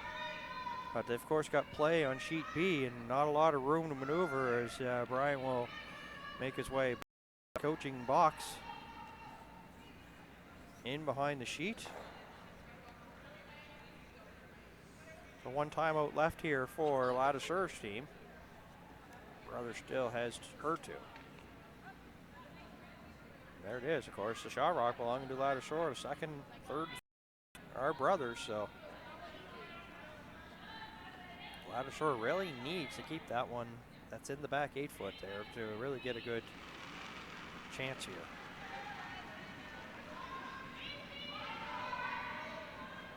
But you definitely don't want to lay brothers of a double. Ladouceur here in the 7th.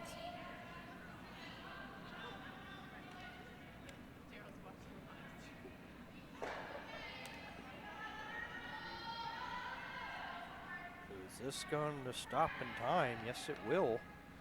And it will just touch that yellow stone. It's just on barely on the 8 foot area, so the question is now, is that one second shot? They took a good look at it, and I'm going to say if the camera is lined up like I think it is, it looks like it is. So Ladouceur lies 1 and 2.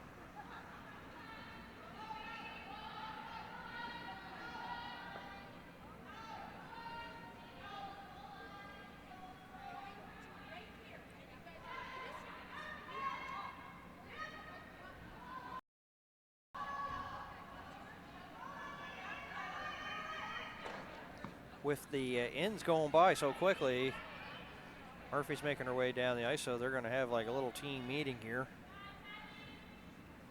I was both ready to say that with the play being so fast and more sort of first half to this, they're all right in terms of time, because here we are playing the 7th in, both teams right around the 14-minute mark, so should be okay for time for the rest of the end. Till the end of this one, pardon me.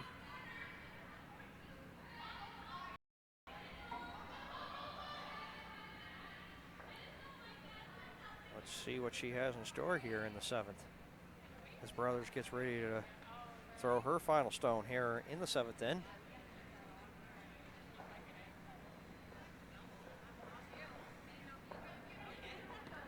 Looks like she's going to try to poke one of those. Have to poke this blue one now. The thing is that there's coverage in the back.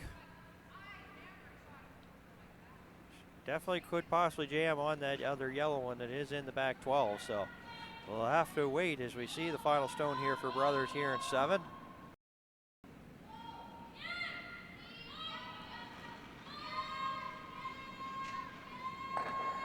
Ryan and Murphy, and she does jam onto that one in the back there. Pushes the blue. So now all of a sudden you get decision-making time now, because now you have to look at those one in the front, because I mean that yellow one there in the back 12 definitely outscoring that blue one. By looking at that, I still have to think that it's Ladouceur, that it is a shot rock. Looking at it there. And I think she's confident in it too, so. Pretty well, here's a draw here for 2.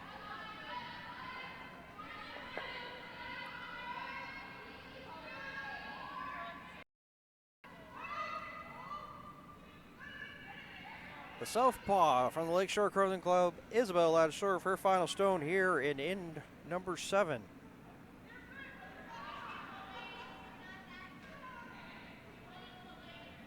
Has trailed this one since the second end and would love to get back to make it a 1-point game here if she could stick this one here for her 2. But is it heavy? He's got that package. It can just really cancel that yellow one. And she does there, so they're going to take a look at it, but if they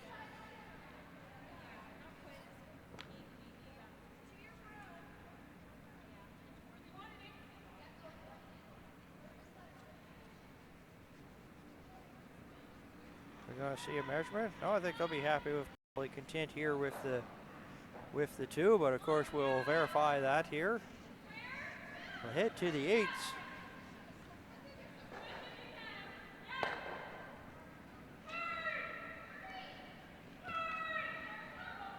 It's going to be just the one, so it's 3 here as we head to the 8, so just a single point. 5-3 is where we stand.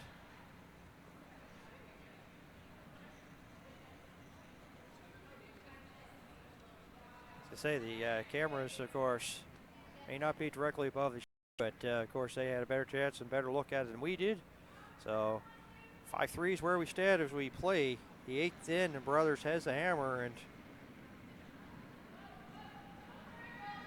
this is what you want. You want the hammer here in the even ends so that you can have the hammer in the 10th. Well, that was a golden chance there for at least, a multiple score for Ladouceur. Just didn't come up, and pretty well her chances get some offense generated as to take advantage of the free guard zone, so she'll throw one up here. Now it just came to a rest there. Out of the hands of Elsa Noss.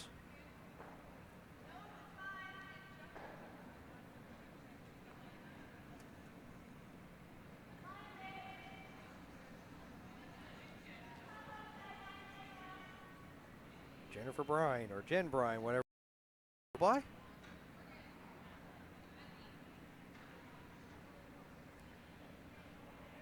Carmody Murphy just there for an afternoon or morning stroll. That will come and rest to the back 4-foot area.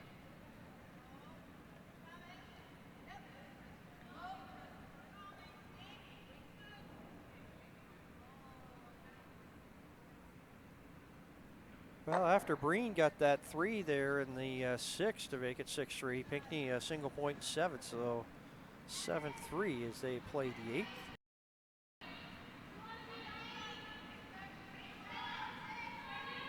Jones 5, McAvoy 2 as they play the 8th.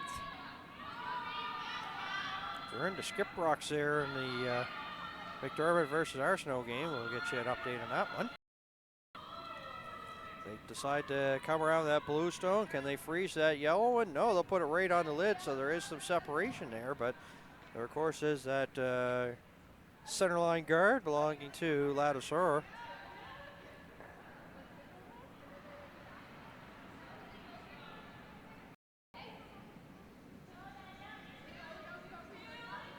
Here's Jen Bryan once again.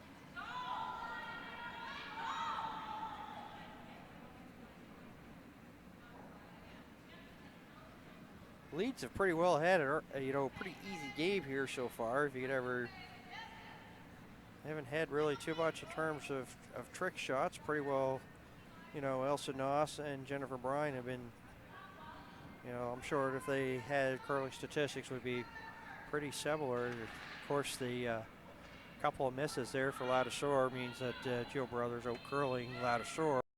A couple of those misses, as we mentioned.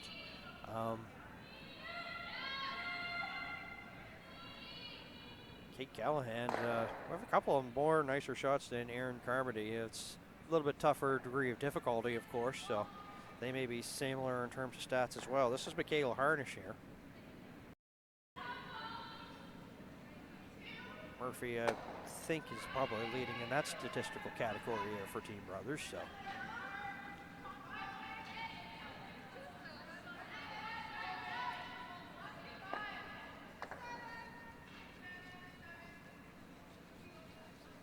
They're playing the 8th there, Arsenault and McDermott, and I see that one of the banners says they have a blank section on the scoreboard, and they have a 7 up there to indicate that it was blanked in 7, so they're playing the 8, so it's 4-2 McDermott, but Arsenault looking at 2 blue. That's on sheet B as she throws her file strode, so looking to make it 4-3 on that one.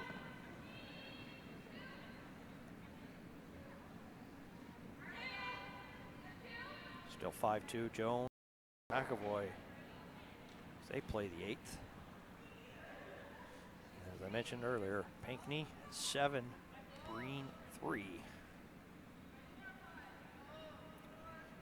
So now you're pretty well up to date on everything.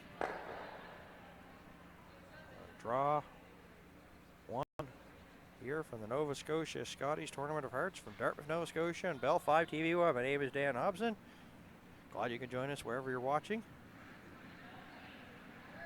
This is Michaela Harnish here, the second here for the Team Ladouceur of the Lakeshore Curling Club.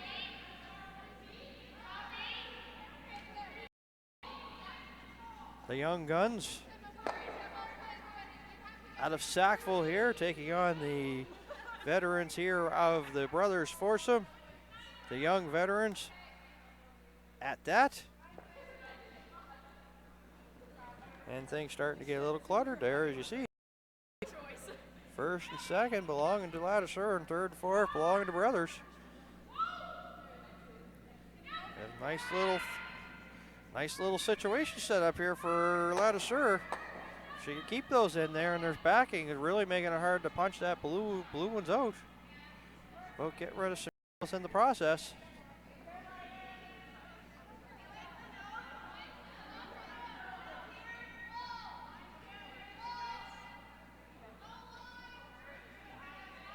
The thing is, I could throw some big yellow at it, big weight, of course, and spill those blues, but then they may possibly get a little bit of those yellows separated. So we'll see what Sarah Murphy has planned here for the brothers foursome out of the Mayflower Curling Club.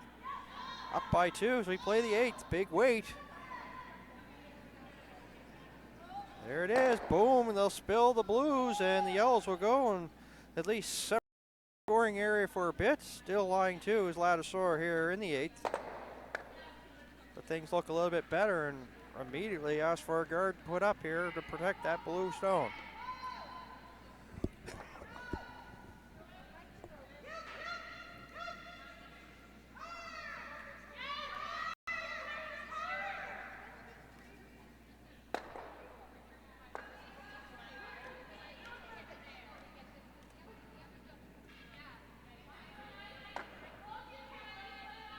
There's Kate Callahan. As I said, she had a couple of big shots there a couple of ends ago. Really sort of, helped this Team Ladouceur. She got a little bit of double, moving some yellow stones. This time she's being asked to throw a guard up, and she'll be money with that one as it stops right along the center line. Having herself a pretty good game now.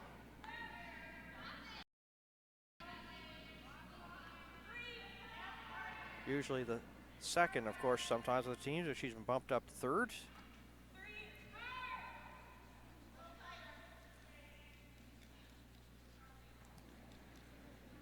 Emily Pruill usually the third on this team, not here this afternoon. So they've had to do a little bit of alignment change here or adjustments in the lineup.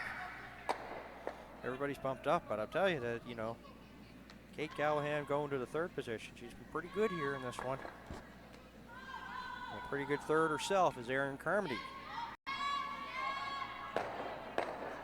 Oh, look at this, on the rocks go all around and trying to create something, and well, all of a sudden that's 1, 2, 3, there you go. A yellow one, back 12 belonging to brothers, so get rid of the guard, but also jammed and put another blue one in the house.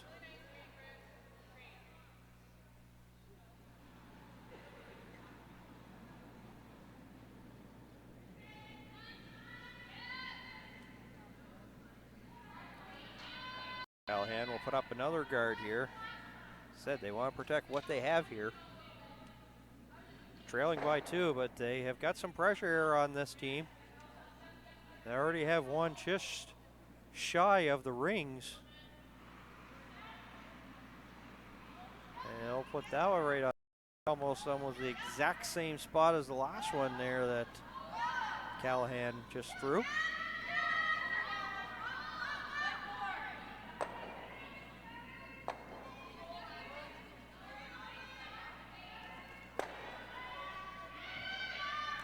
Once again, trying to spill some of those guards there. You can see Brothers wants those two removed. Carmody, of course, got a nose hit on the last one, so.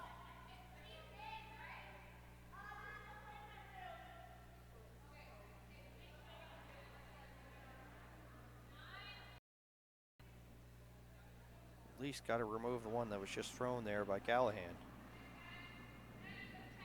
And this is when you're extra cautious as a thrower. The sliding path here starting to wear down, which means, of course, the pebble wears down, so means things may get a little bit faster, and some you may even find, pieces of debris and picks may happen. So, they're going to be very cautious here with throws from here on in.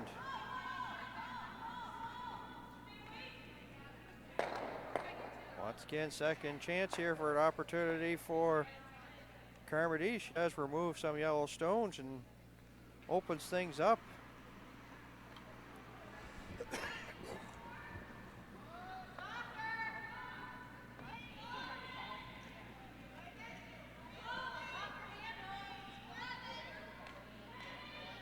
Well, if anything, made it so that Brothers is going to have a hard time scoring two here in this eighth end. Lying for Isabel Ladouceur. Chance here to get this one, but the thing is, you're going to have too many rocks in the rings that could be making things difficult, so. Good guard, of course.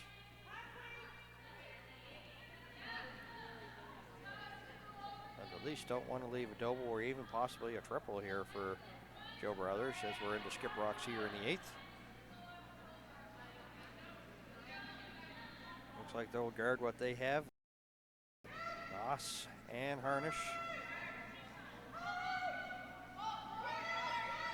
Light rushing.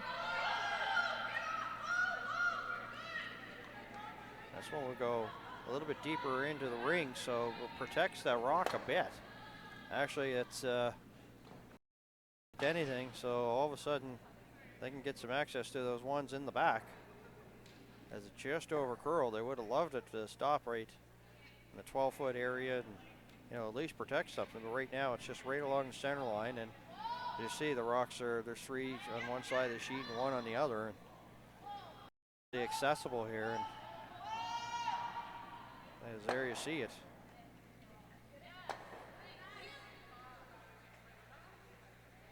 It might be the slight bailout, if there actually is anything for Brothers, is the fact that was a missed shot, really, sort of half missed shot.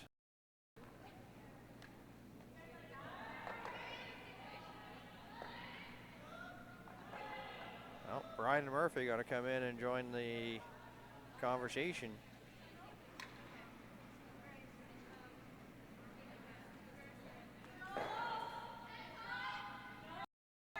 Timeout has been called as I see that Brian Rafeus has left his position, I believe. So the team are going to talk things out. The clock has come to a stop here.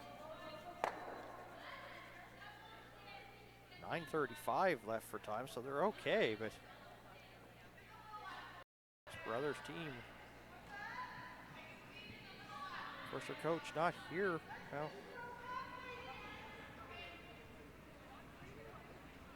their usual coach not here, so they're going to have a conversation and chat this one out.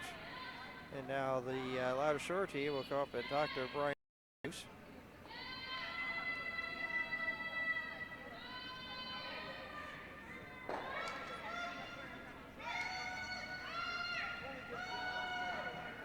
There it is, like 1, 2, 3, 4, 5, and only one yellow one belonging to Brothers, so. The only thing that's really good right now for Brothers is she does have the hammer here in eighth.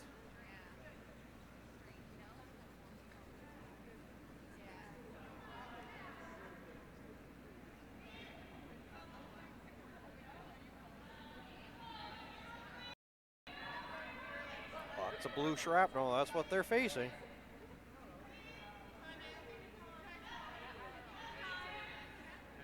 You know, they've had, of course, you know, pretty well. One of the things is, you know, with the way things have sort of gone with not having the qualifiers, they've had a little bit of rust, but I mean, they've looked pretty good. And, you know, this is an end that, I mean, has not materialized probably the way they wanted, and probably, you know, they would have liked to keep things a little bit more cleaner, but, you know, end of the day, they will still, of course, have access. So as I said earlier about the sliding path and possibility of picks, as Brian and Murphy do some extra cleaning here, making sure that there's no room for error and nothing picks up. But you see that the Harnish and Noss having a little bit of a laugh, and why not? As when you've got the #1 team sort of having to call a timeout, you know you've really done your job, and you've really forced the issue here on this team.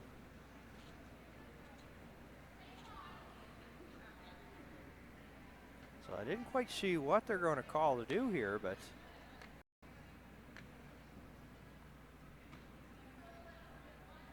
I'm going to probably try to do at least, you know, clean up some of these rocks there.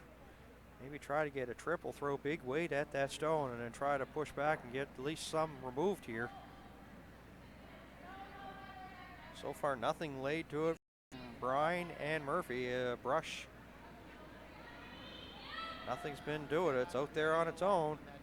They'll get the bump, and they'll spill one of the blues, push one of the blues in. They didn't quite get it probably what they wanted. They're going for the triple. Got pieces of it, but maybe a little bit what they wanted. But they've at least made things a little bit so that they're not scoring as much, or maybe, you know, have eliminated some of those rocks that are, at one time they were lying 5 and now it's just 3. They've cleaned things up a bit. There it is, the third shot rock belonging to Brothers at Yellowstone. Actually, it's fourth shot if I take a look at it that way. Yeah, so they were lying 5 and now they just lie 3. And the fourth rock belonging to Brothers. And this is when it gets difficult, is all of a sudden you take a look at your opposition and you look across and you see that it's that Brothers team that have had such a successful, you know, 2017, 2018 season so far. Really not much in terms of hiccups as the timeout's been called, and this one is the last one, so Ladouceur team is out of timeouts now. Brothers still has one. And I think they're just more concerned about probably trying to make sure they don't leave anything for Brothers on her last, you know, to get a multiple score. She's got 1 yellow, but it's way there, but, you know, it's positioning here of this next one.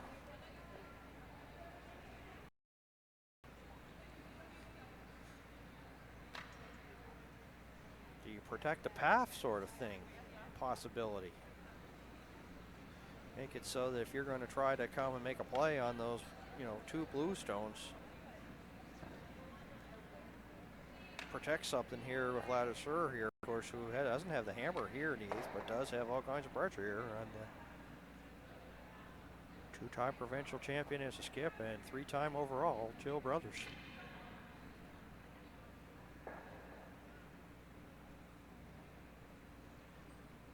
Yeah, Rayfuse said we're going to figure out problems. They have done that in this end.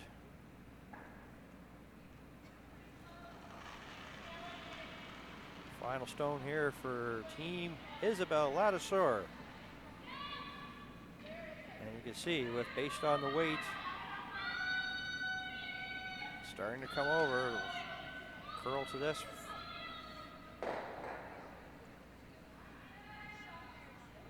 And it will go and sit there in the back 4. So they lie 4 without hammer, but did that go deeper than what they wanted? I would have to think.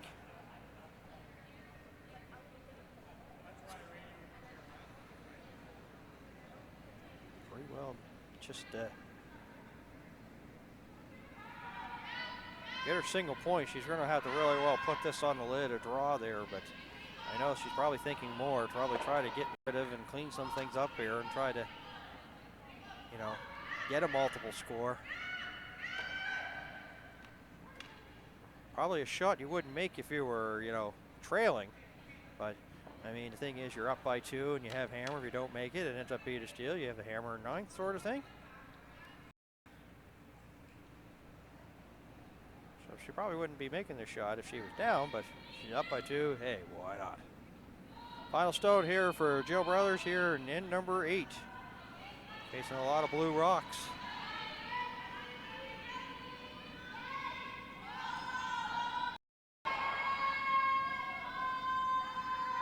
And you can see you have to rely a lot on Brian and Murphy here. That blue guard coming into play. Well, they're going to be well by it. All she has to do is bump both of those blue ones, and she does to get the single point. So she faced a lot of heat. The weight on there gets a single point here at 8, so she'll relinquish the hammer to Ladouceur here in the 9th.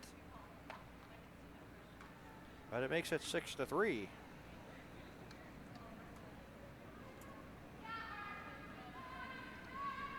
I'm sure that is here for the Ladouceur foursome at a Lakeshore Curling Club, because they really couldn't afford to give up like a multiple score. They made it at single point to make it 6-3, so they're still at it, but now they have the hammer and pretty well need like a good multiple score here and hope for a steal in 10th, but a 3 spot against the Brothers team. Not sure if it's going to be in the cards here for them in this one, but we'll have to wait and see. 6-3 is where we stand in the 9th. Ladouceur with the blue handle stones has the hammer. Getting to the closing stages of this one.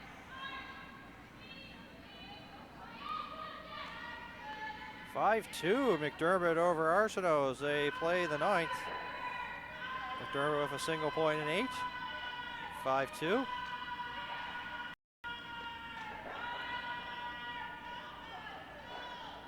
Boy, the game plan there for Breen seems pretty good. You give up 6 and then, of course, fight your way back. And since then, it's been a little bit of a different game. At one point, it was like, you know, 6-0 at one time. Her way back now, 7-5 as they play on sheet D with Slada Thompson calling that one there in Bell 5 TV1. So Breen trying to be the cardiac kids here in this one.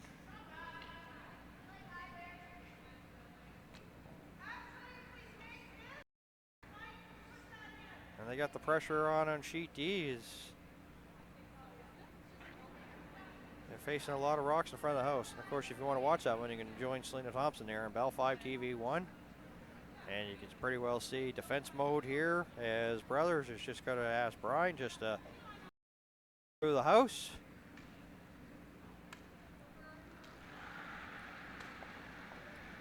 Just throw a big missile and put her right through is the case.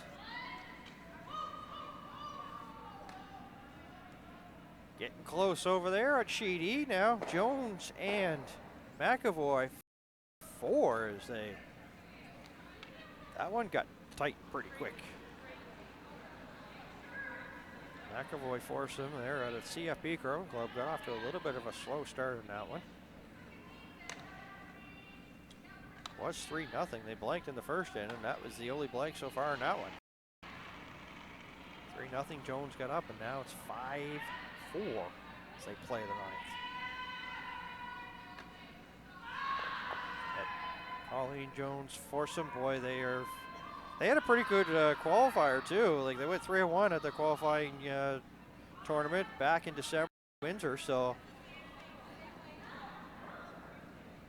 proven, hey, you may not play a lot in World League play, but get to this, anything could happen. Murphy's got to remove the quarter guard here by Ladouceur, and does. So you can see here the Brothers in defense mode. Basically trying to keep the everything open and really try to keep a multiple score possibility here for Ladouceur and make sure that does not happen. Well, Arsenault got a single point in 9. She went long periods in that game without scoring. The last time she scored, got a single point in the second, and then she just got one in the 9th, so they're there. 5-3 McDermott over Arsenault. So that one looks like it will be the first final to be put in the books here.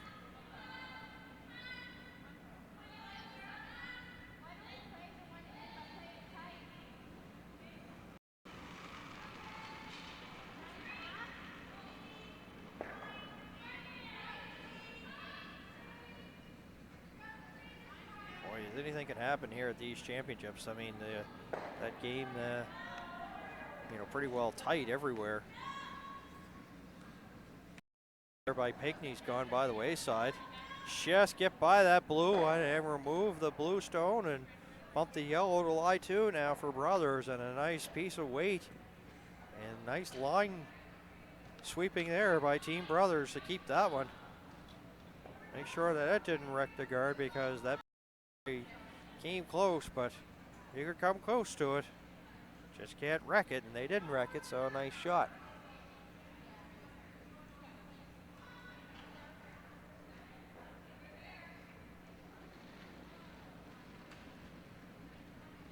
Michaela Harnish.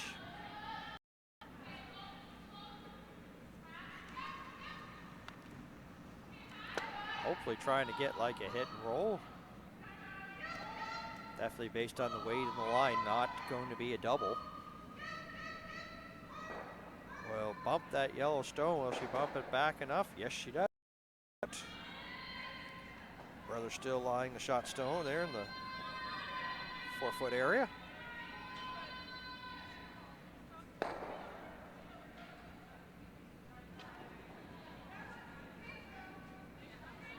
So you see, it's been a pretty clean in and a pretty fast in as we're into third rocks. Here is Erin Carmody.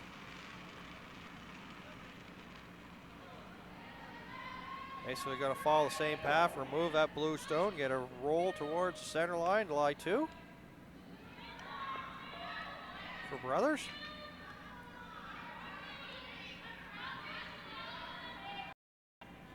Double is there, it's just rather they feel comfortable doing it. Kate Callahan has had a pretty good game here playing third rock here for the Ladouceur team. So whether she's comfortable doing that or if they have other things in mind, we'll have to wait and see, but that would be try to get rid of these yellows here. If they need to stick around, that's the most important thing. Pretty hot, they're saying, around the get-go, and not much for line now. Starting to come over. Here is Nas and Harnish here. They'll bump back. He'll get a roll, a slight roll.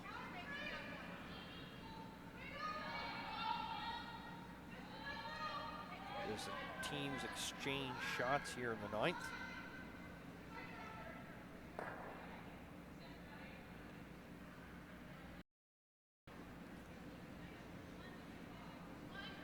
So no big surprise here for Erin Carmody. Pretty well the same path as the last one that she threw. Maybe a little bit of help here from Brian and Murphy. They were pretty well sweeping it as soon as they left her hand, as they will hold the line and remove the blue and get a little bit of a roll. So they'll be actually protected that Yellowstone that's in the 4-foot area. So making it really hard there for Ladouceur to get access to for the meantime. The only way really, outscored is to come around it. Once again, big weight, you can actually probably, well, the thing is, big weight, you'll just jam. You'll just exchange the yellow ones. Yellow 12-foot area will replace the one that's just there in the 4-foot area, so.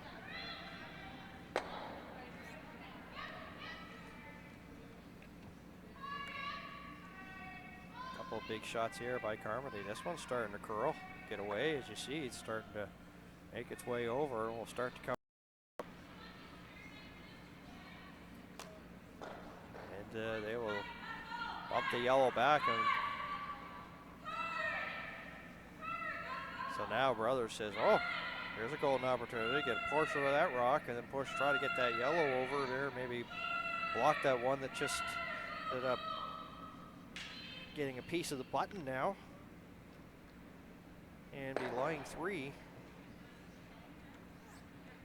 So the end here for Ladouceur did not go as planned.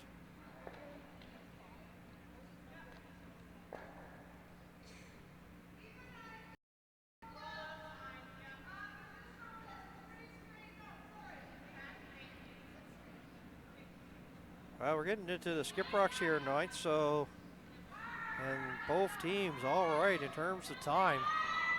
6:13 there and counting now as the clock comes to a stop there as the throw from Brothers is on its way, and 8:27 here for Ladouceur, so they'll have plenty of time to carry into the 10th.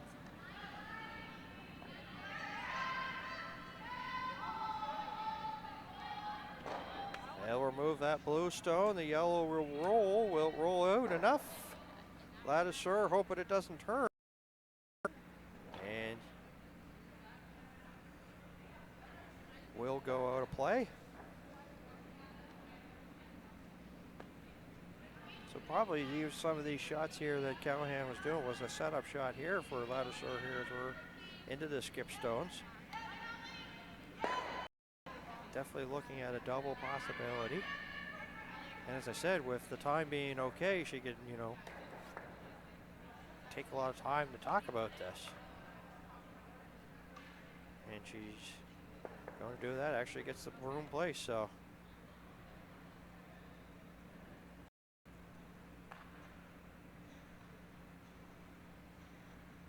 So this is a situation for Ladouceur. She would have, you know, loved to get a multiple score here. Seeing that it's really not a lot of possibilities. She's right now just one in play. Can't really raise it in. That wouldn't be any beneficial. Just exchanging stones, so nothing to raise in to try to get a point. Wasn't happy with the stone, gets another one, so.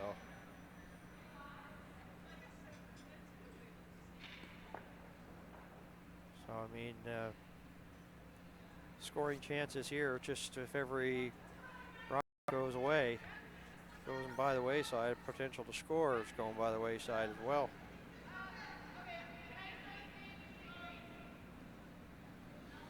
And in the back corner, you had a chance to see Bridget McPhail. She was one of my broadcast colleagues for an event last year. Part of the team.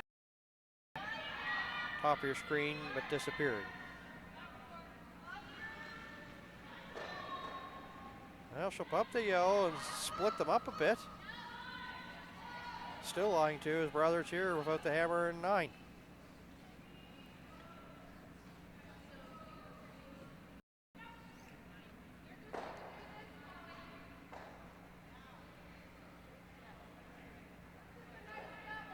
Well, the way it's looking right now, it's going to have to be a real come around and a draw here for Ladouceur on her last one.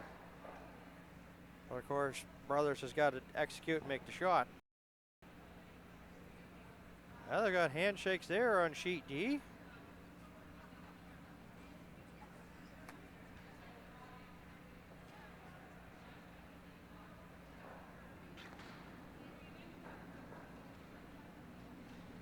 So we'll get the here soon. Brothers of her last year in 9.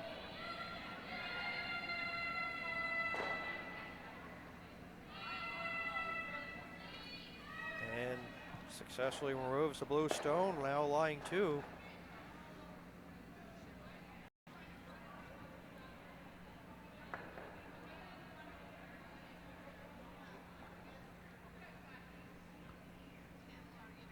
Doubles there, but I mean with it, if you miss, then all of a sudden it's a steal, and then you have the hammer in 10, but down by 4. Higher the number, of course, your deficit, analytics, the percentages are showing you, the harder it is to, you know, get back in the game. So, I mean, this is a big shot here for the young skip out of the lower Sackville. And the thing is that both their timeouts have been used, so The coach that you see with his arm up on one of the benches there, Brian Rayfuse, is pretty well a spectator, just like the rest of us here from here on out.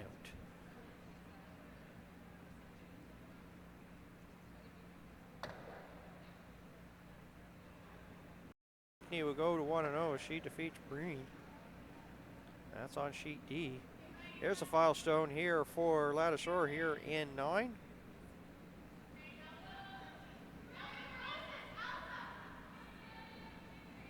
Boy, they don't want to be light on this one. But you can see that Harner is working hard here. They just need a piece of it. Is it going to come up short? Yes, it will. It'll be a steal of 2 for Brothers and handshakes, I believe. Yes, it will. 8-3 the final there after 9 ends of play. Ladouceur's last rock has been a little bit of a struggle here early, and it was a struggle there at the end as a steal of 2. 8-3 is your final score. Brothers goes to 1-0, Ladouceur 0-1. So, a good game for both the teams, but just a little, and that's what they're going to see at a young team. They're in the process of learning, maybe their first time on this stage, and you know, a few mistakes here and there, and it costs them, and you can't be really making mistakes at that level against this team. Brothers there out of the Mayflower Curling Club. Jennifer Bride, Sarah Murphy, Aaron Carmody, and Jill Brothers over Michaela Harnish, Kate Callahan, and Isabel Ladouceur of the Lakeshore Curling Club. 8-3 your final. So for our entire production crew, my name is Dan Hobson. Thank you for tuning in. You've been watching the 2018 Nova Scotia Scotties Tournament of Hearts here on Bell 5 TV1. So long from the Dartmouth Curling Club.